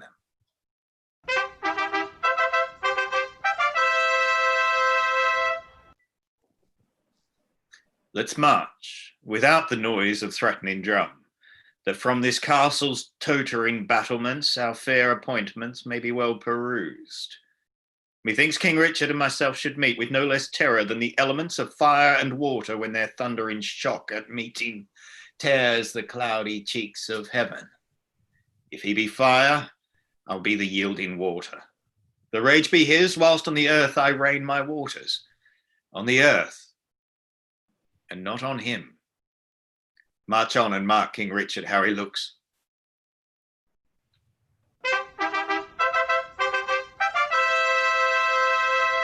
Richard appears on the wall with Ormond. See, King Richard doth himself appear, as doth the blushing discontented sun from out the fiery portal of the east, when he perceives the envious clouds are bent to dim his glory and to stain the track of his bright passage to the Occident. Yet looks he like a king. Behold his eye, as bright as is the eagle's, lighting forth controlling majesty. Alack, alack for woe, that any harm should stain so fair a show.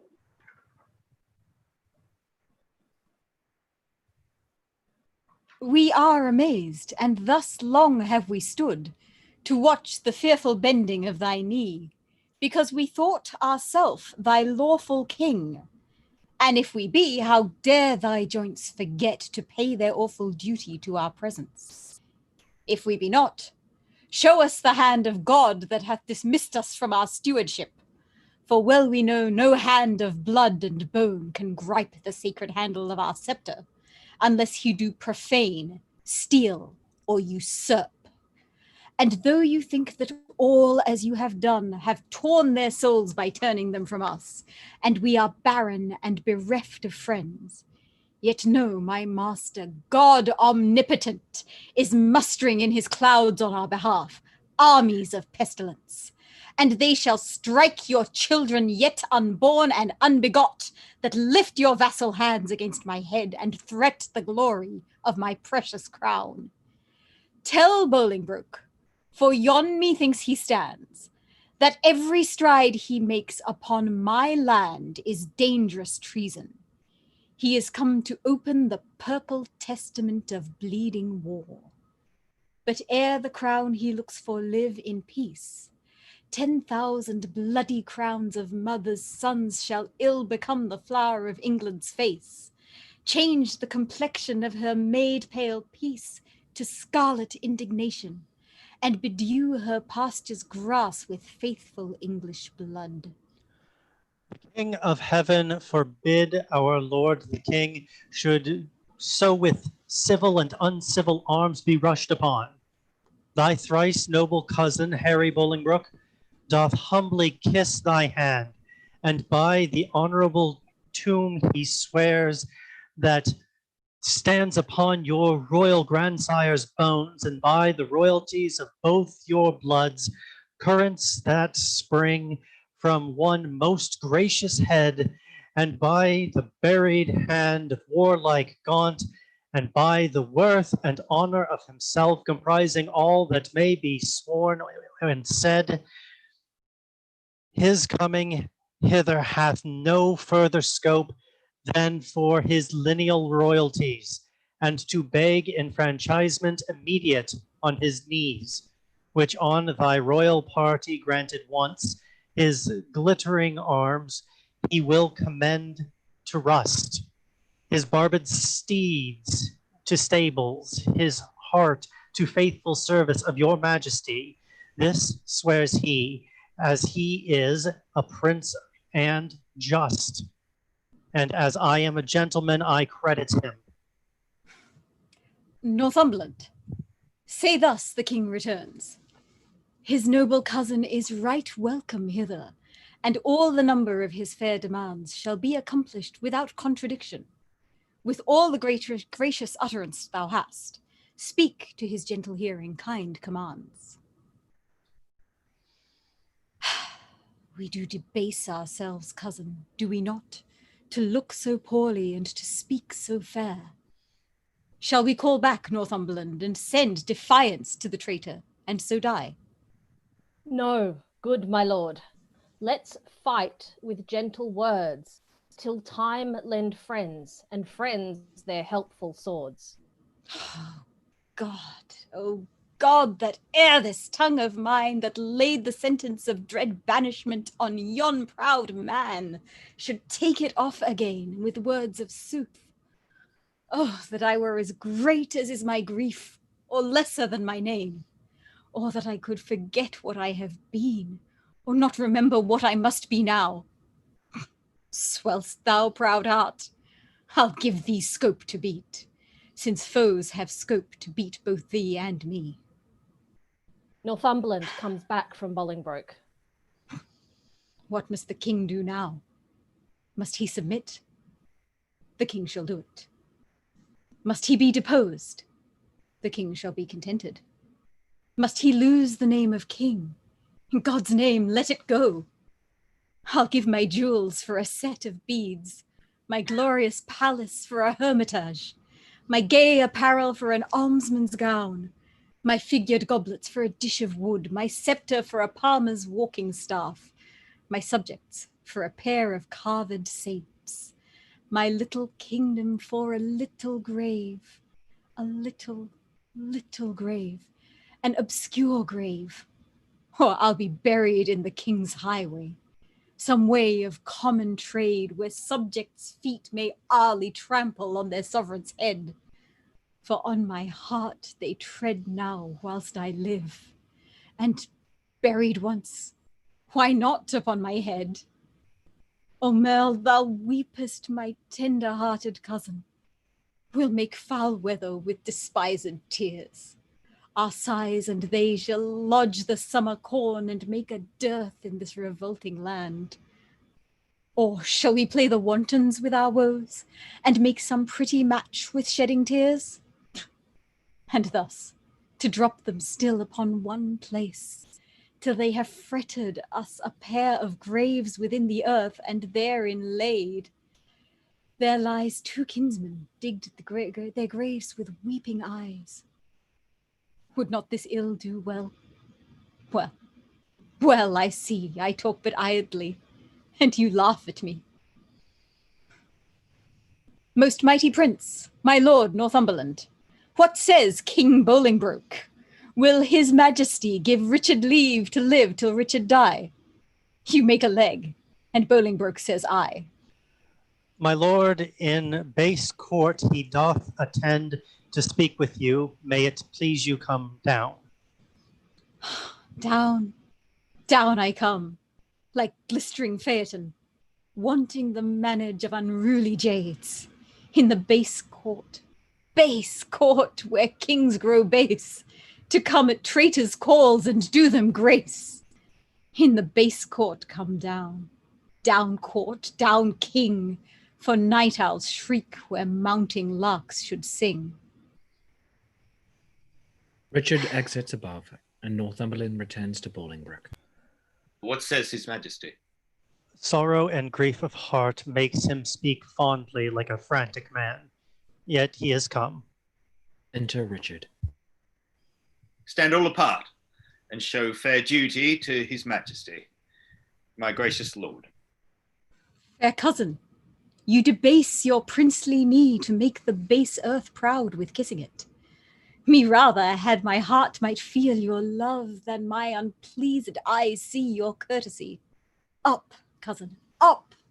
Your heart is up, I know, this high at least, although your knee be low. My gracious lord, I come but for my own. Your own is yours, and I am yours, and all. So far be mine, my most redoubted lord, as my true service shall deserve your love. Well you deserve. They well deserve to have that know the strongest and surest way to get. Uncle, give me your hands. Nay, dry your eyes. Tears show their loves, but want their remedies. Cousin, I am too young to be your father, though you are old enough to be my heir. What you will have, I'll give, and willing too, for do we must what force will have us do. Set on towards London, cousin. Is it so? Yea, my good lord. Then I must not say no. They exit. Act 3, Scene 4. Enter the Queen with her ladies in waiting. What sport shall we devise here in this garden to drive away the heavy thought of care? Madam, we'll play at bowls. 'Twill make me think the world is full of rubs and that my fortune runs against the bias. Madam, we'll dance. My legs can keep no measure in delight when my poor heart no measure keeps in grief. Therefore, no dancing, girl, some other sport. Madam, we'll tell tales. Of sorrow or of joy? Of either, madam.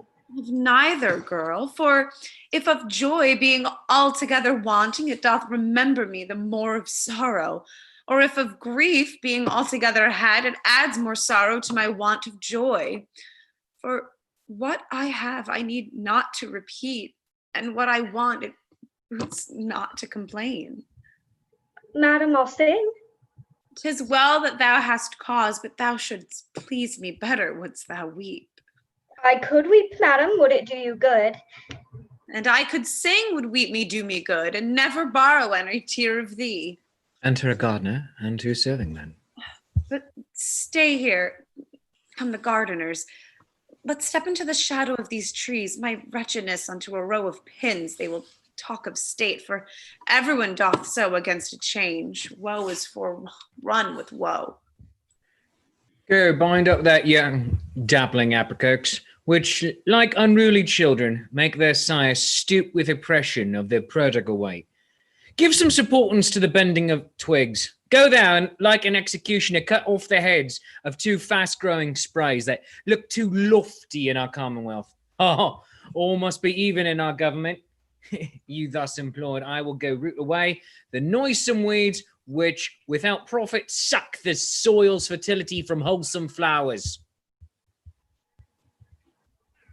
Why should we, in the compass of a pale, keep law and form in due proportion, showing as in a model our firm estate, when our sea-walled garden, the whole land, is full of weeds, her fairest flowers choked up, Her fruit trees all unpruned, her hedges ruined, her knots disordered, and her wholesome herbs swarming with caterpillars. Hold thy peace. He that has suffered this discorded spring hath now himself met with the fall of leaf. The weeds which his broad spreading leaves did shelter, that seemed an eating him to hold him up, are plucked up, root and all, by Bolingbroke, arming the Earl of Wiltshire, Bushy, Green. What? Are they dead? Yeah. And Bolingbroke hath seized the wasteful king. Oh, what pity is it that he hath not so trimmed and dressed his land as we this garden. We at time of year do wound the bark, the skin of our fruit trees, lest being overproud in sap and blood, with too much riches and confound itself. Hath he done so to great and growing men? They might have lived to bear and he to taste the fruits of deity. Superfluous branches we lop away, that bearing boughs may live. Had he done so, himself had borne the crown, which waste of idle hours hath quite thrown down. Oh, you think the king shall be deposed? Depressed he is already, and deposed as doubt he will be. Letters came last night to a dear friend of the good Duke of York's that tell black tidings. Oh, I am pressed to death through want of speaking. Thou old Adam's likeness, set to dress this garden, how dares thy harsh, rude tongue sound this unpleasing news? What Eve, what serpent hath suggested thee to make a second fall of cursed man? Why dost thou say King Richard is deposed? Darest thou little better thing than earth, divine his downfall? Say where, when, and how camest thou by this ill tidings? Speak, thou wretch. Pardon me, madam. Little joy have I to breathe this news, yet what I say is true. King Richard, he is in the mighty hold of Bolingbroke. Their fortunes both are weighed. In your lord's scale is nothing but himself and some few vanities that make him light. But in the balance of great Bolingbroke, besides himself, are all the English peers, and with that odds he weighs that King Richard down. Post you to London, and you will find it so. I speak no more than everyone doth know. Nimble mischance, that art so light of foot. Doth not thy embassage belong to me, and am I last that knows it? Oh, thou thinkest to serve me last, that I may longest keep thy sorrow in my breast. Come, ladies, go to meet at London, London's king in woe. What, was I born to this, that my sad look should grace the triumph of great Bolingbroke? Gardener, for telling me these news of woe, pray God the plants thou graftest may never grow. O Queen, so that thy state might be no worse, I would my skill was subject to thy curse. Here did she fall a tear. Here in this place set a bank of rue, sour herb of grace. Rue even for roof here shortly shall be seen, in the remembrance of a weeping queen. They exit. Act 4. Scene 1. Enter Bolingbroke with the Lords Armel, Northumberland, Harry Percy, Fitzwater, Surrey, the Bishop of Carlisle, the Abbot of Westminster, and another Lord Herald, officers to Parliament. Call forth Bagot. Now, Bagot, freely speak thy mind. What thou dost know of noble Gloucester's death, who wrought it with the king, and who performed the bloody office of his timeless end? Then set before my face the Lord Almerle. Cousin, stand forth and look upon that man. My Lord Almerle, I know your daring tongue scorns to unsay what it once hath delivered. In that dead time when Gloucester's death was plotted, I heard you say, is not my arm of length, that reacheth from the restful English court, as far as Calais, to my uncle's head, amongst much other talk that very time. I heard you say that you had rather refuse the offer of 100,000 crowns than Bolingbroke's return to England, adding withal how blessed this land would be in this your cousin's death. Princes and noble lords, what answer shall I make to this base man? Shall I so dishonor my fair stars on equal terms to give him chastisement? Either I must, or have mine honor soiled with the attainder of his slanderous lips. Fair is my gage. the manual seal of death that marks thee out for hell.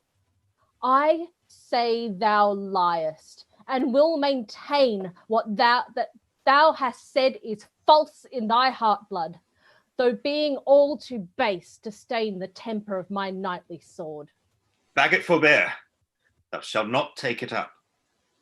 Excepting one, I would he were the best in all this presence that hath moved me so.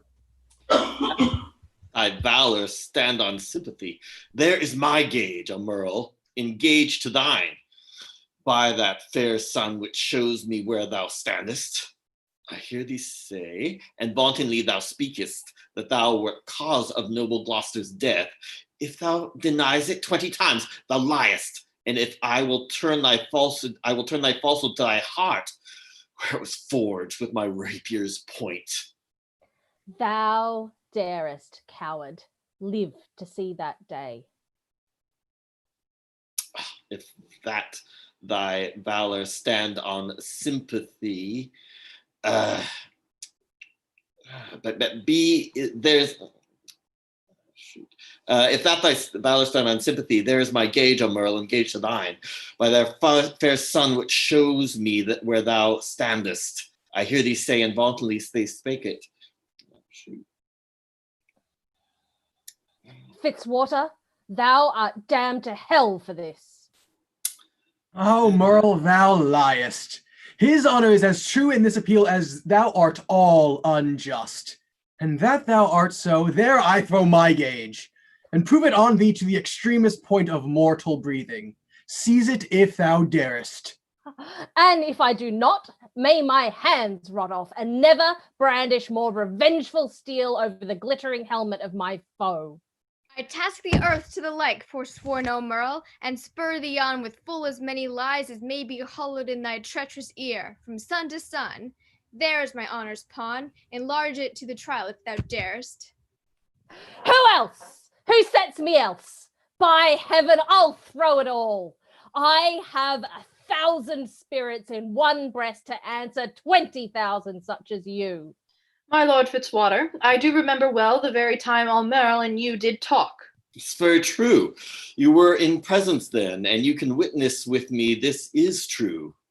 As false by heaven, as heaven itself is true. Surrey, thou liest. Dishonorable boy, that lie shall lie so heavy on my sword that it shall render vengeance and revenge till thou the lie giver, and that do lie to lie in earth as quiet as thy father's skull. In proof whereof there is my honor's pawn. Engage it to the trial if thou darest.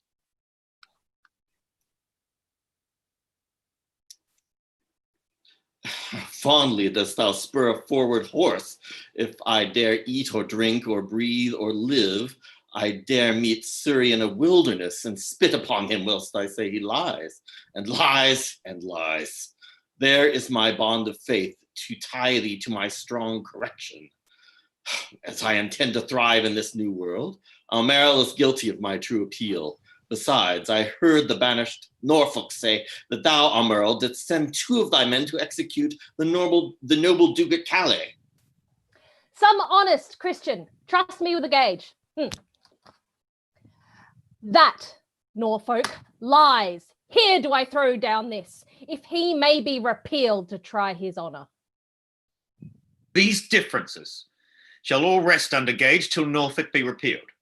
Repealed he shall be, though my enemy restored again to all his lands and seigneuries. When he is returned, against Armagh we will enforce this trial. That honourable day shall never be seen.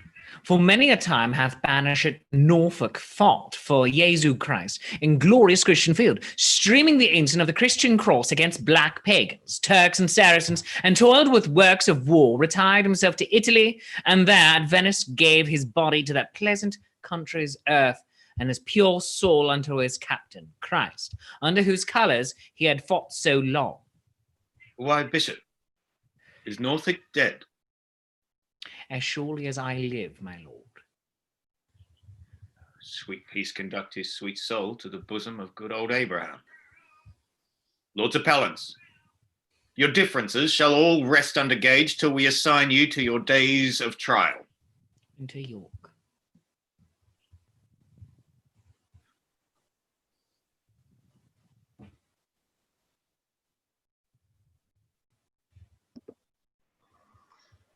Oh, great Duke of Lancaster, I come to thee from plume-plucked Richard, who with willing soul adopts thee heir, and his high scepter yields to the possession of thy royal hand. Ascend his throne, descending now from him, and long live Henry, fourth of that name. In God's name, I'll ascend the regal throne. Marry, God forbid. Worse in this royal presence may I speak, yet best beseeming me to speak the truth. Would God that any in this noble presence were enough noble to be upright judge of noble Richard. Then true nobleness would learn him forbearance from so foul a wrong. What subject can give sentence on his king? And who sits here that is not Richard's subject? Thieves are not judged, but they are by to hear, although apparent guilt be seen in them. And shall the figure of God's majesty, his captain, steward, deputy-elect, anointed, crowned, planted many years, be judged by subject and inferior breath, and he himself not present?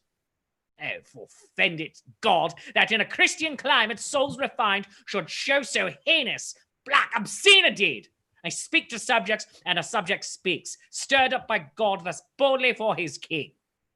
My lord of Hereford here, whom you call king, is a foul traitor to proud Hereford's king. And if you crown him, let me prophesy, the blood of English shall manure the ground, and future ages groan for this foul act. Peace shall go to sleep with infidels, and in this seat of peace tumultuous wars shall kin with kin and kind with kind confound. Disorder, horror, fear, mutiny shall here inhabit.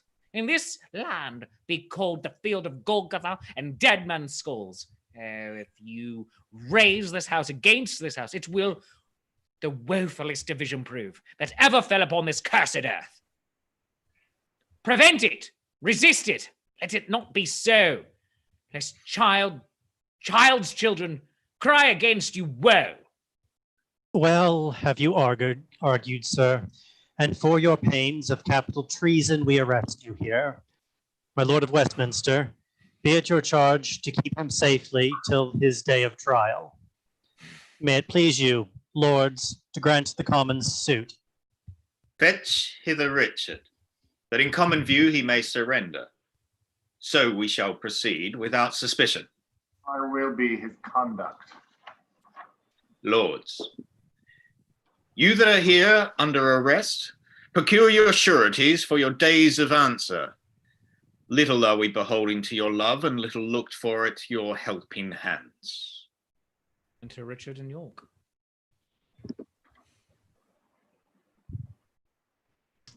Alack! Why am I sent for to a king before I have shook off the regal thoughts wherewith I reigned? I hardly yet have learned to insinuate, flatter, bow, and bend my knee. Give sorrow leave a while to tutor me to this submission. Yet I well remember the favours of these men. Were they not mine? Did they not sometime cry, "All hail" to me? So Judas did to Christ, but he in 12 found truth in all but one. I in 12,000 none. God save the king. Will no man say amen? Am I both priest and clerk? Well then, amen. God save the king, although I be not he. And yet amen if heaven do think him me.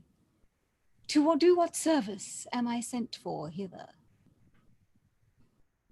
Do that office of thine own goodwill, which tried majesty to make thee offer, the resignation of thy state and crown to Henry Bolingbroke.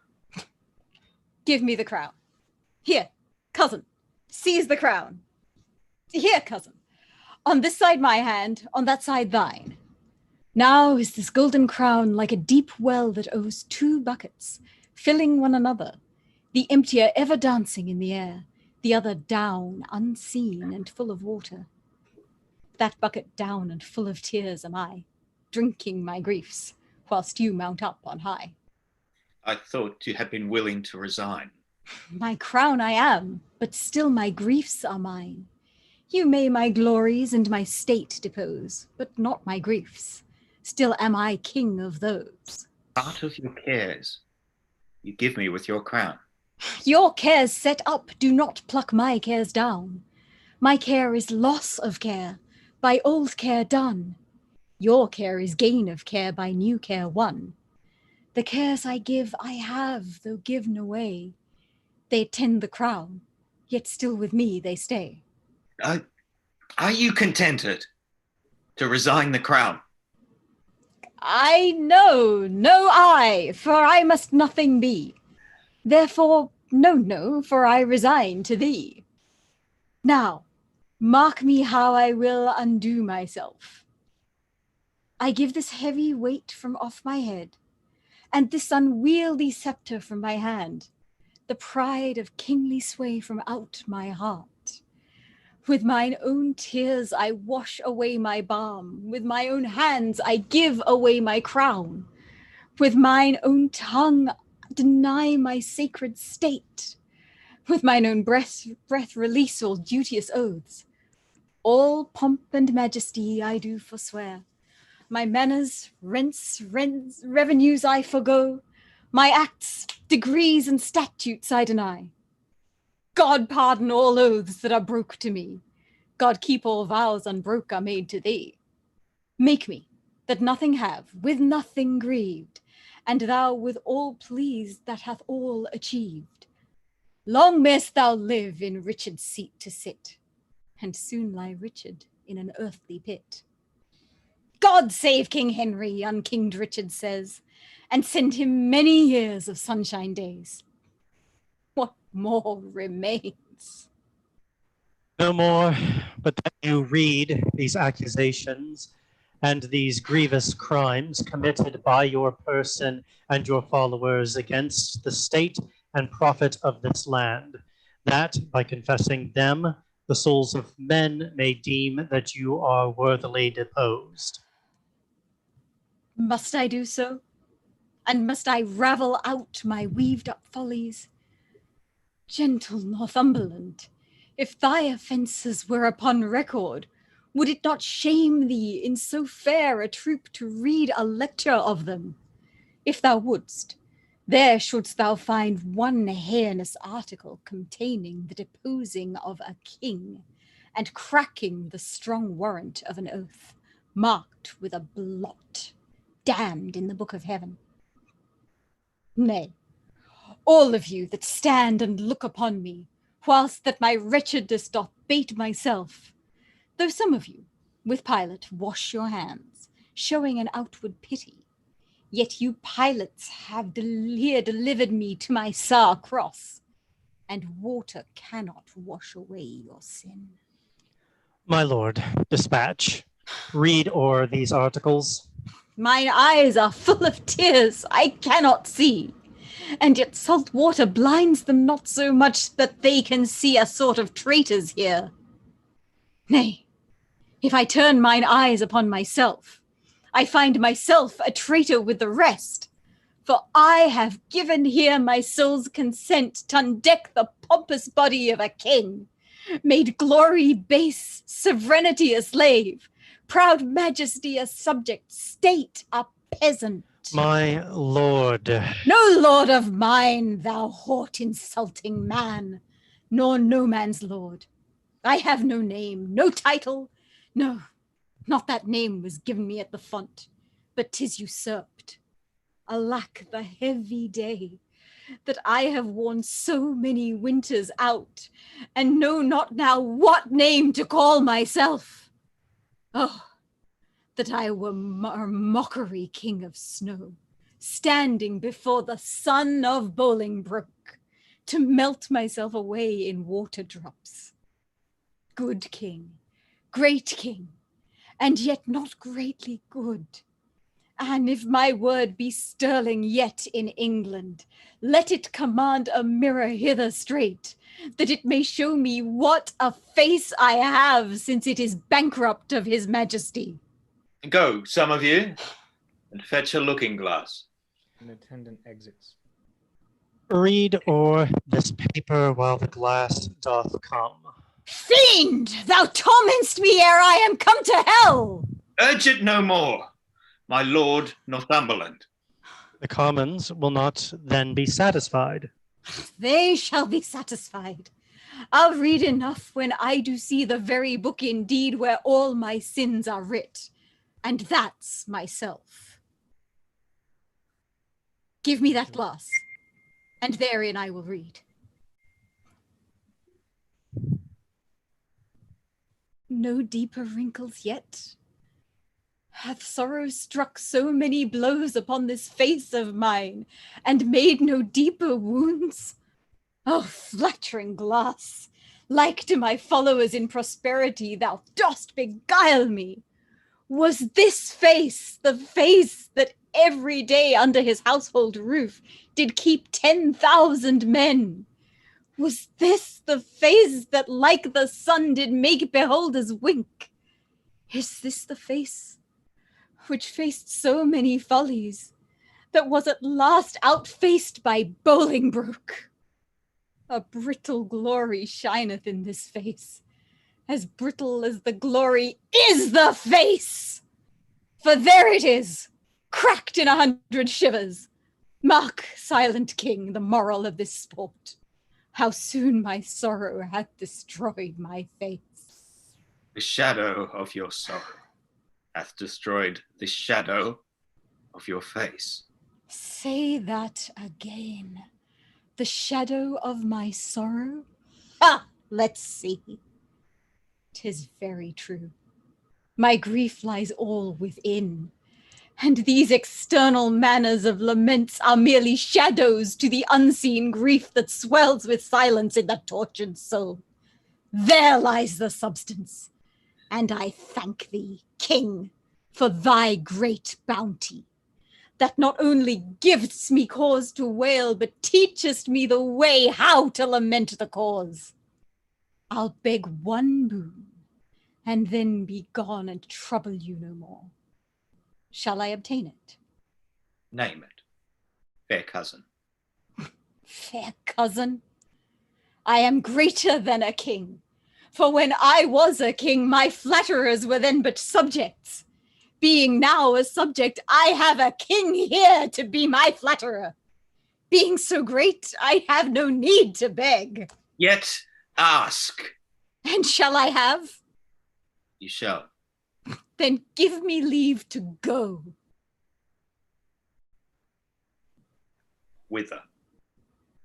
Whither thou wilt, so I were from thy sights. Go, some of you. Convey him to the tower. Oh, good! Conveyors are you all, that rise thus nimbly by a king's true fall. Richard exits with the guards. On Wednesday next, we solemnly set down our coronation. Lords, prepare yourselves. They exit. The Abbot of Westminster and the Bishop of Carlisle and Armagh remain. A woeful pageant have we here beheld. The woes to come. The children yet unborn shall feel this day a shock to them as thorn. You holy clergymen, is there no plot to rid the realm of this pernicious blot?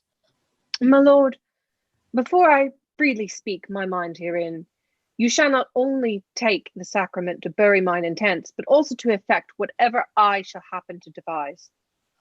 I see your brows are full of discontent, your hearts of sorrow, and your eyes of tears. Come home with me to supper. I'll lay a plot shall show us all a merry day. They exit. End of Act 4. Act 5, Scene 1. Enter the Queen with her attendants. This way the king will come. This is the way to Julius Caesar's ill-erected tower, to whose flint bosom my condemned lord is doomed a prisoner by proud Bolingbroke. Here let us rest. This rebellious earth hath any resting for her true king's queen. Enter Richard and guard. But soft, but see, or rather do not see my fair rose wither, yet look up, behold, that you in pity may dissolve to dew, and wash him fresh again with true love tears. And thou, the model where old Troy did stand, thou map of honor, thou King Richard's tomb, and not King Richard, thou most beauteous in. Why should hard-favored grief be lodged in thee when triumph is become an alehouse guest? Join not with grief, fair woman. Do not so to make my end too sudden. Learn, good soul, to think our former state a happy dream, from which awaked the truth of what we are shows us but this. I am sworn brother, sweet to grim necessity, and he and I will keep a league till death. Hie thee to France, and cloister thee in some religious house. Our holy lives must win a new world's crown, which our profane hours here have thrown down. What? Is my Richard both in shape and mind transformed and weakened? Hath Bolingbroke disposed thine intellect? Hath he been in thy heart? The lion dying thrusteth forth his paw and wounds the earth, if nothing else, with rage to be o'erpowered. And wilt thou, pupil-like, take the correction, mildly kiss the rod, and fawn on rage with base humility, which art a lion and the king of beasts? A king of beasts indeed. If aught but beasts, I had been still a happy king of men. Good sometime queen, prepare thee hence for France. Think I am dead, and that e'en here thou takest, as from my deathbed, thy last living leave. In winter's tedious nights, sit by the fire with good old folks, and let them tell thee tales of woeful ages long ago betid. And ere thou bid good night, to quiet their griefs, tell thou the lamentable tale of me, and send the hearers weeping to their beds. For why the senseless brands will sympathize the heavy accent of thy moving tongue, and in compassion weep the fire out. And some will mourn in ashes, some coal black, for the deposing of a rightful king. Enter Northumberland. My lord, the mind of Bolingbroke is changed. You must to Pomfret, not unto the tower. And madam, there is order ta'en for you. With all swift speed you must away to France. Northumberland, thou ladder wherewithal the mounting Bolingbroke ascends my throne. The time shall not be many hours of age, more than it is ere foul sin, gathering head, shall break into corruption. Thou shalt think, though he divide the realm and give thee half, it is too little, helping him to all. He shall think that thou, which knowest the way to plant unrightful kings, wilt know again, being ne'er so little urged another way to pluck him headlong from the usurped throne. The love of wicked men converts to fear, that fear to hate, and hate turns one or both to worthy danger and deserved death. My guilt be on my head, and there an end. Take leave and part, for you must part forthwith. Doubly divorced. Bad men, you violate a twofold marriage, twixt my crown and me, and then betwixt me and my married wife. Let me unkiss the oath twixt thee and me, and yet not so, for with a kiss 'twas made. Part us, Northumberland. I towards the north, where shivering cold and sickness pines the clime, my wife to France, from whence set forth in pomp she came adorned hither like sweet May, sent back like Hallowmas, or shortst of day. And must we be divided? Must we part? Aye, hand from hand, my love, and heart from heart.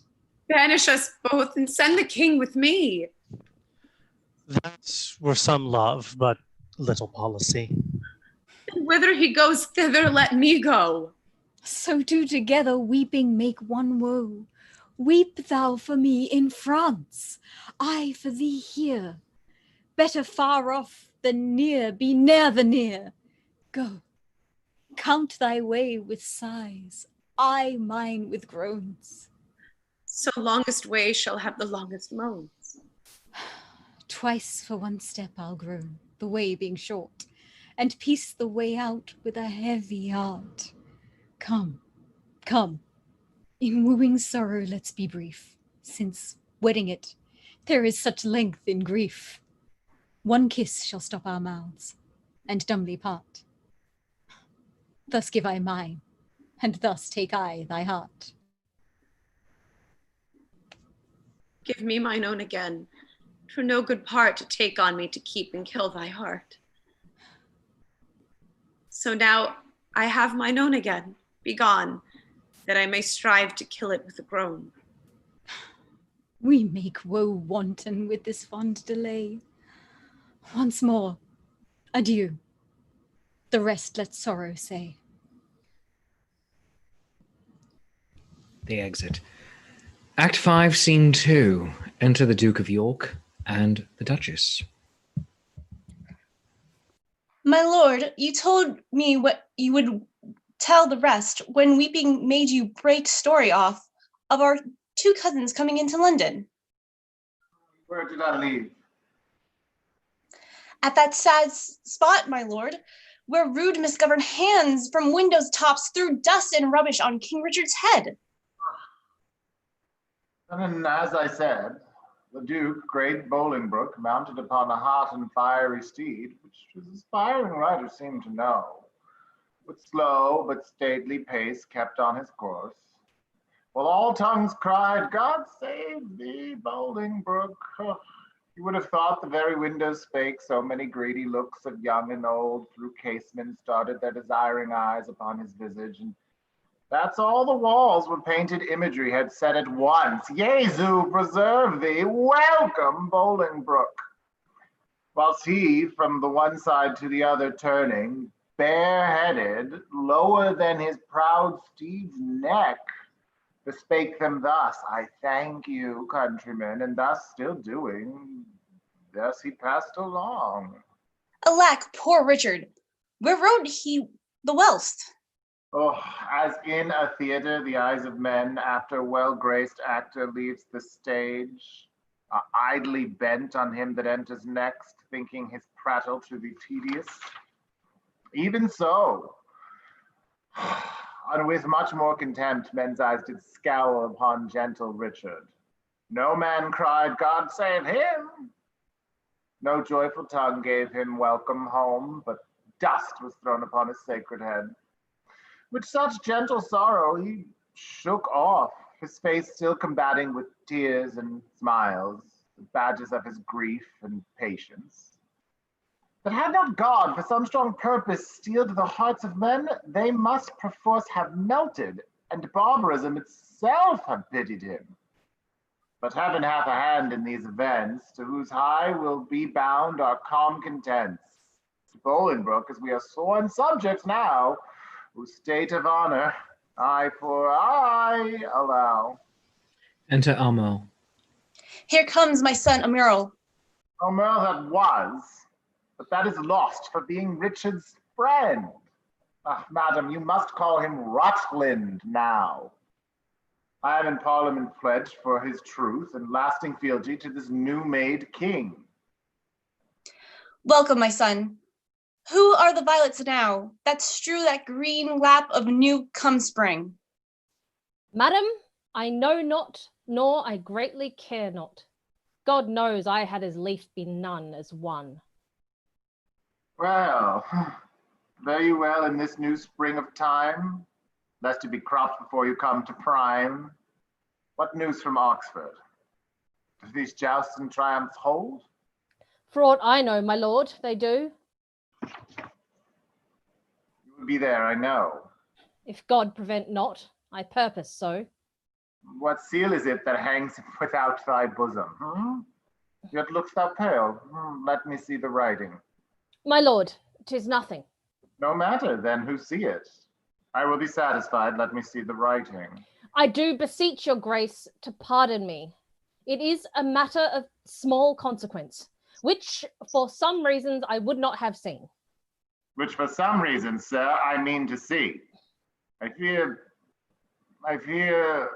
What should you fear? 'Tis nothing but some bond that he has entered into, for gay apparel against thy triumphant day.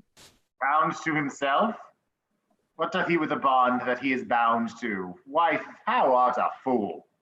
Boy, let me see the writing. I do beseech you, pardon me. I may not show it.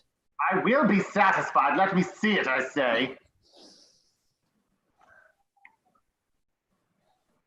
Treason! Foul treason, villain, traitor, slave! What is the matter, my lord?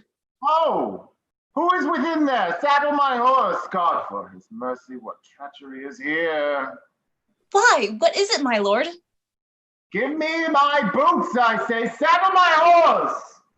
Now, by mine honor, by my life, behind my truth, I will impeach the villain. What is the matter? Peace, foolish woman. I will not peace. What is the matter, Amiral? Good mother, be content. It is no more than my poor life must answer. Thy life answer? Bring me my boots, I will unto the king. His man enters with his boots.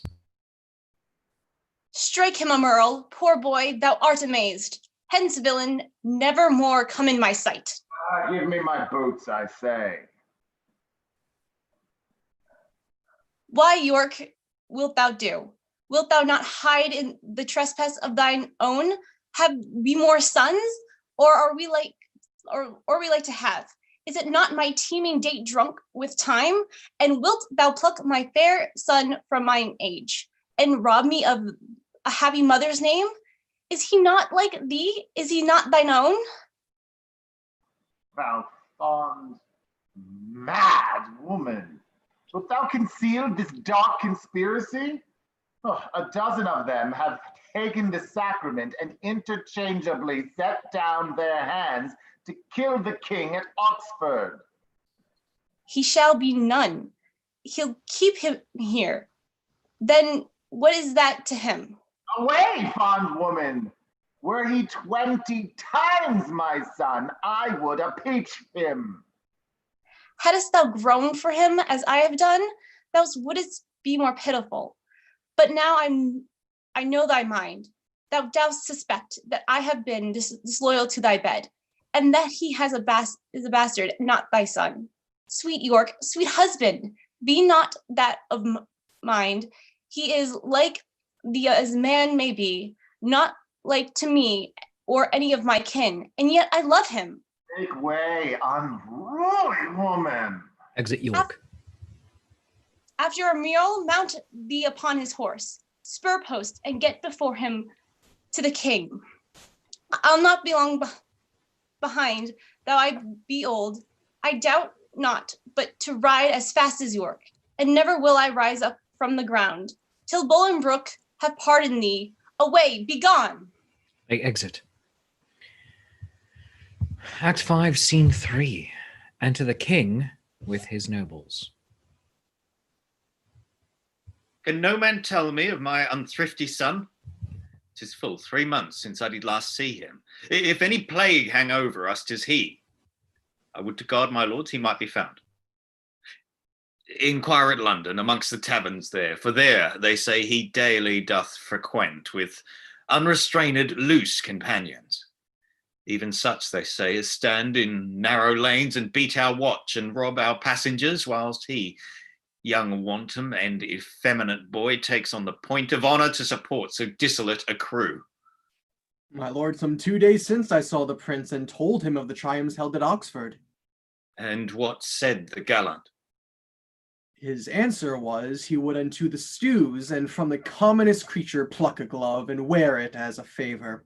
And with that he would unhorse the lustiest challenger. As dissolute as desperate. Yet though both, I see some sparks of better hope which elder years may happily bring forth. But who comes here? Enter Armel, mazed. Where is the king? What means our cousin that he stares and looks so wildly? God give your grace. I do beseech your majesty to have some conference with your grace alone. Withdraw yourselves and leave us here alone. The nobles exit. What is the matter with our cousin now? Forever may my knees grow to the earth, my tongue cleave to my roof within my mouth, unless a pardon ere I rise or speak. Intended or committed was this fault? If on the first, however heinous ever it be, to win thy after love, I pardon thee. Then give me leave that I may turn the key, that no man enter till my tale be done. Have thy desire. Almo locks the door. The Duke of York knocks at the door and cries.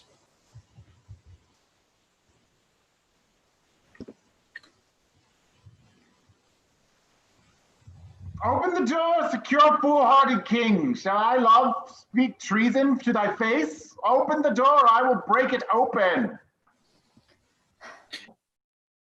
Villain, I will make thee safe. Stay thy revengeful hand. Thou hast no cause to fear. Open this door, secure foolhardy king. Open the door, I will break it open. What is the matter, uncle? Speak. Recover breath. Tell us how near is danger that we may arm us to encounter it. Who's this writing here? That thou shalt know the treason for thy haste forbids me so. Remember, as thou readst, thy promise past. I do repent me. Read not my name there. My heart is not confederate with my hand. It was villain ere thy hand did set it down. I tore it from a traitor's bosom, king. Fear, and not love, begets his penitence. Forget to pity him, lest the pity prove a serpent that will sting thee to the heart. Highness, strong and bold conspiracy.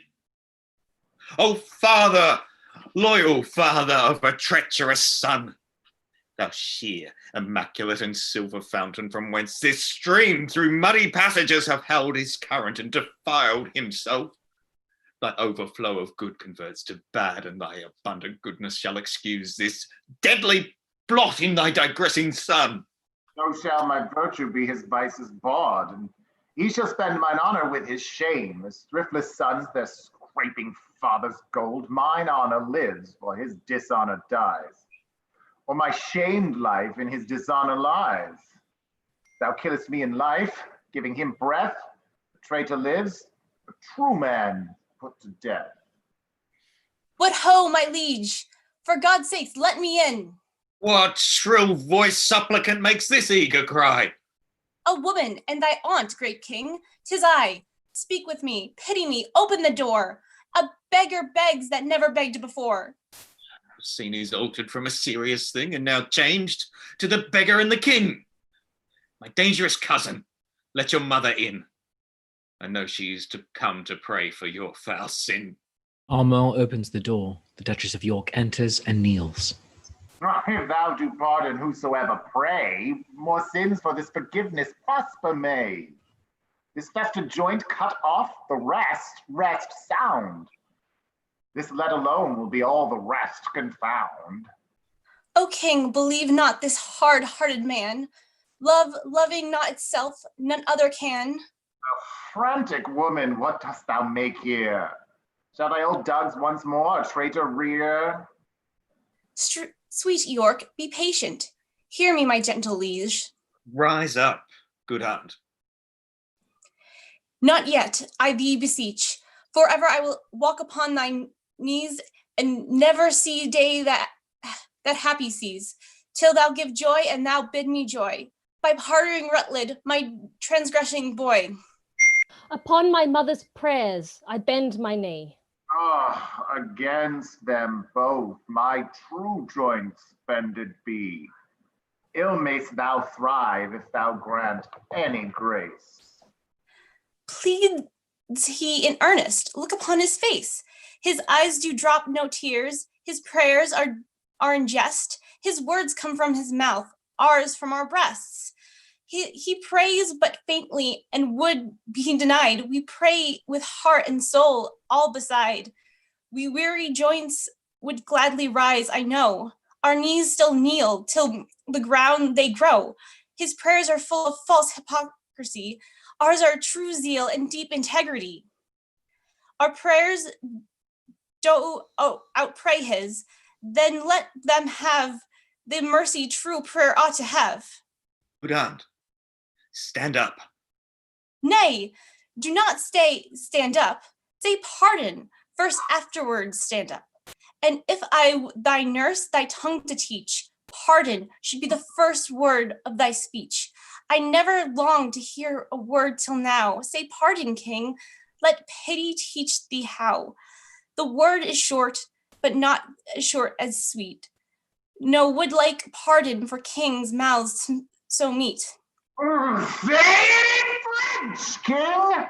Say pardonnez-moi! Dost thou teach pardon to destroy? My sour husband, my hard-hearted lord, that sets a word itself against the word. Speak pardon, and 'tis current in our land. The chopping French we do not understand. Then I begins to speak, set thy tongue there, or the pious heart plant thine ear. The hearing our plants, our prayings do pierce. Pity may move thee, pardon to rehearse. Good aunt, stand up. I do not sue to stand. Pardon is all I suit I have in hand. I pardon him. As God shall pardon me. Oh, happy vantage, kneeling kneel.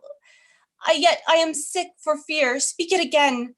Twice saying pardon, doth not pardon twain, makes one pardon strong. I pardon him with all my heart. A God on earth thou art.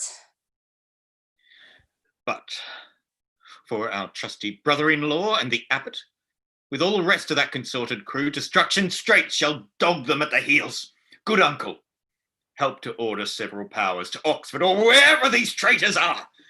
They shall not live within this world, I swear, but I will have them, if once I know where. Uncle, farewell, and cousin, adieu. Your mother well have prayed, and proved you true. Come, my old son, I pray God make thee new. They exit. Act 5, Scene 4. Enter Sir Piers Exton and servants. Didst thou not mark the king what words he spake? Have I no friend will rid me of this living fear? Was it not so? These were his very words. Have I no friend, quoth he. He spake it twice and urged it twice together, did he not? He did. And speaking it, he wishly looked on me as who should say, I would thou wert the man that would divorce this terror from my heart, meaning the king at Pomfret. Come, let's go. I am the king's friend and will rid his foe. They exit. Act 5, Scene 5. Enter Richard, alone.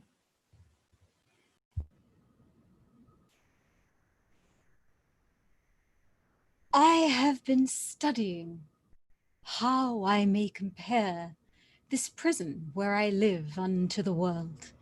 And for because the world is populous and here is not a creature but myself, I cannot do it. Yet I'll hammer it out.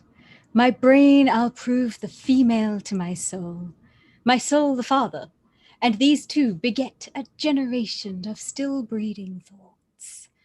And these same thoughts people this little world, in humours like the people of this world, for no thought is contented. The better sort of thoughts of things divine are intermixed with scruples, and do set the word itself against the word, as thus, come, little ones. And then again, it is as hard to come as for a camel to thread the postern of a small needle's eye. thoughts tending to ambition. They do plot unlikely wonders, how these vain weak nails may tear a passage through the flinty ribs of this hard world, my ragged prison walls, and, for they cannot, die in their own pride. Thoughts tending to content flatter themselves that they are not the first of fortune's slaves, nor shall not be the last. Like silly beggars, who, sitting in the stocks, refuge their shame, that many have and others must sit there. And in this thought they find a kind of ease, bearing their own misfortunes on the back of such as have before endured the like. Thus play I in one person many people, and none contented. Sometimes I am king. Then treasons make me wish myself a beggar, and so I am. Then crushing penury persuades me I was better when a king. And I am kinged again, and by think that I am unkinged by Bolingbroke, and straight am nothing. But whate'er I be, nor I nor any man that but man is, with nothing shall be pleased till he be eased with being nothing. Music do I hear? Ha, ha! Keep time! How sour sweet music is when time is broke and no proportion kept. So is it in the music of men's lives. And here I have the daintiness of ear to check time broke in a disordered string. But for the concord of my state and time, had not an ear to hear my true time broke. I wasted time, and now doth time waste me, for now hath time made me his numbering clock. My thoughts are minutes, and with sighs they jar their watches on unto mine eyes, the outward watch, whereto my finger, like a dial's point, is pointing still in cleansing them from tears. Now, sir, the sound that tells the hour that is, their clamorous groans which strike upon my heart, which is the bell. So sighs and tears and groans show minutes, times, and hours. But my time runs posting on in Bolingbroke's proud joy, while I stand fooling here, his jack of the clock. The music mads me. Let it sound no more. For though it may help madmen to their wits, it seems it will make wise men mad. Yet blessing on his heart that gives it me, for 'tis a sign of love. And love to Richard is a strange birch in this all-hating world. Enter a groom of the stable. Hail, royal prince! Thanks, noble peer. The cheapest of us is 10 groats too dear. What art thou, and how comest thou hither, where no man ever comes but that sad dog that brings me food to make misfortune live? I was a poor groom of thy stable, king, when thou wert king, who, travelling towards York, with much ado at length have gotten leave, to look upon my sometime royal master's face. Oh, how it earned my heart when I beheld in London streets, that coronation day, when Bolingbroke rode on roan Barbary, that horse that so often has bestrid, that horse that I so carefully has dressed. Rode he on Barbary? Tell me, gentle friend, how went he under him? So proudly as if he disdained the ground. So proud that Bolingbroke was on his back. That jade hath eat bread from my royal hand. This hand hath made him proud with clapping him. Would he not stumble? Would he not fall down, since pride must have a fall, and break the neck of that proud man that did usurp his back? Forgiveness, horse, why do I rail on thee? Since thou, created to be awed by man, wast born to bear. I was not made a horse, and yet I bear a burden like an ass, spurred, galled, and tired by jouncing Bolingbroke. Fellow, give place. Here is no longer stay. If thou lovest me, 'tis time thou wert away. What my tongue dares not, that my heart shall stay. My lord, will't please you to fall too? Taste of it first, as thou art wont to do. My lord, I dare not. Sir Pierce of Exton, who lately came from the king, commands the contrary. The devil take Henry of Lancaster and thee. Patience is stale, and I am weary of it. Help, help, help! How The now? murderers, Exton and his men, rush in. How now? What means death in this rude assault? Villain, thy own hand yields thy death's instrument.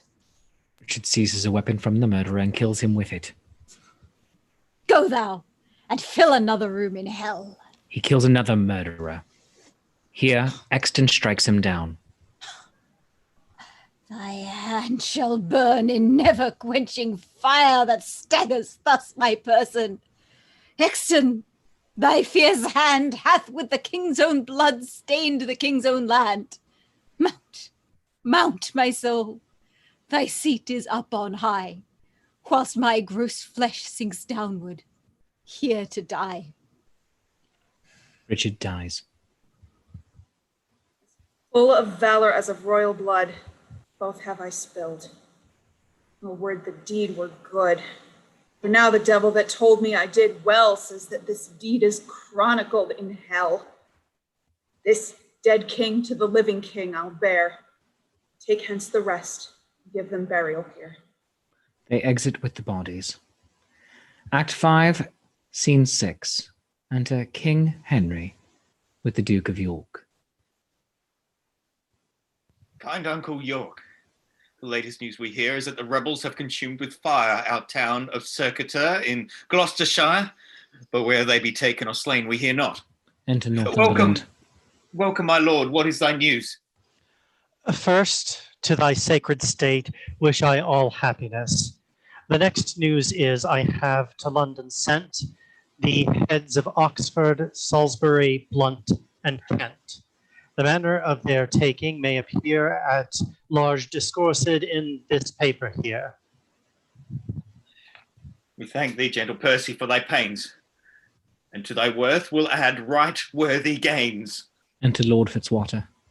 My lord, I have from Oxford sent to London the heads of Brockus and Sir Bennet Seeley, two of the dangerous consorted traitors that sought at Oxford thy dire overthrow. Thy pains, Fitzwater, shall not be forgot. Right noble is thy merit, well I wot. Enter Harry Percy with the Bishop of Carlisle. The grand conspirator, abbot of Westminster, with clog of conscience and sour melancholy, hath yielded up his body to the grave. But here is Carlisle living to abide thy kingly doom and sentence of his pride. Carlisle, this is thy doom. Choose out some secret place, some reverend room, more than thou hast, and with it joy thy life. So as thou livest in peace, die free from strife. For though mine enemy thou hast ever been, high sparks of honour in thee have I seen.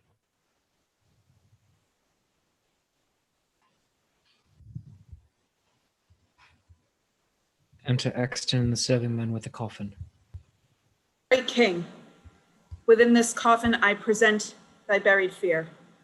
Herein all breathless lies the mightiest of thy greatest enemies, Richard of Bordeaux, by me hither brought. Exton, I thank thee not, for thou hast wrought a deed of slander with thy fatal hand upon my head and all this famous land. From your own mouth, my lord, I did this deed.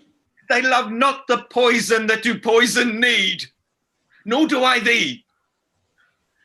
Though I did wish him dead, I hate the murderer. Love him murdered. The guilt of conscience, take thou for thy labour, but neither my good word nor princely favour. With Cain, go wander through the shades of night, and never show thy head by day nor light. Exton exits. Lords, I protest my soul is full of woe, that blood should sprinkle me to make me grow. Come, mourn with me for what I do lament, and put on solemn black incontinent. I'll make a voyage to the Holy Land to wash this blood from off my guilty hand. Serving men lift the coffin to carry it out. Much sadly after, grace my mornings here in weeping after this untimely bier. They exit all, following the coffin.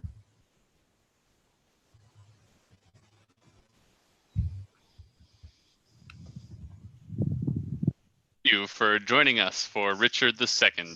A big thanks again to our friend, your friendly neighborhood Shakespeare, for guiding us through the play and joining us for this reading. Visit him at his website, shakespeareapproves.com, or on Facebook at Shakespeare Approves, your friendly neighborhood Shakespeare. We've got links to all of his content and more in the comments of this video. Once again, we would like to thank all of the actors who have volunteered to read this evening. If you would like more information on us, including how to be one of all of these actors that you see in front of you, you can go to our Facebook page, Zenith Players, and send us a message, or send an email to casting@zenithplayers.com, and I will get back to you as soon as possible. We want to continue to express our support to everyone out there working to keep us safe and everyone continuing to protest and demonstrate. In the meantime, join us Monday as we begin week 20 with a reading of Little Women, and next Saturday as we return to ancient Greece with Lysistrata. Thank you and good night.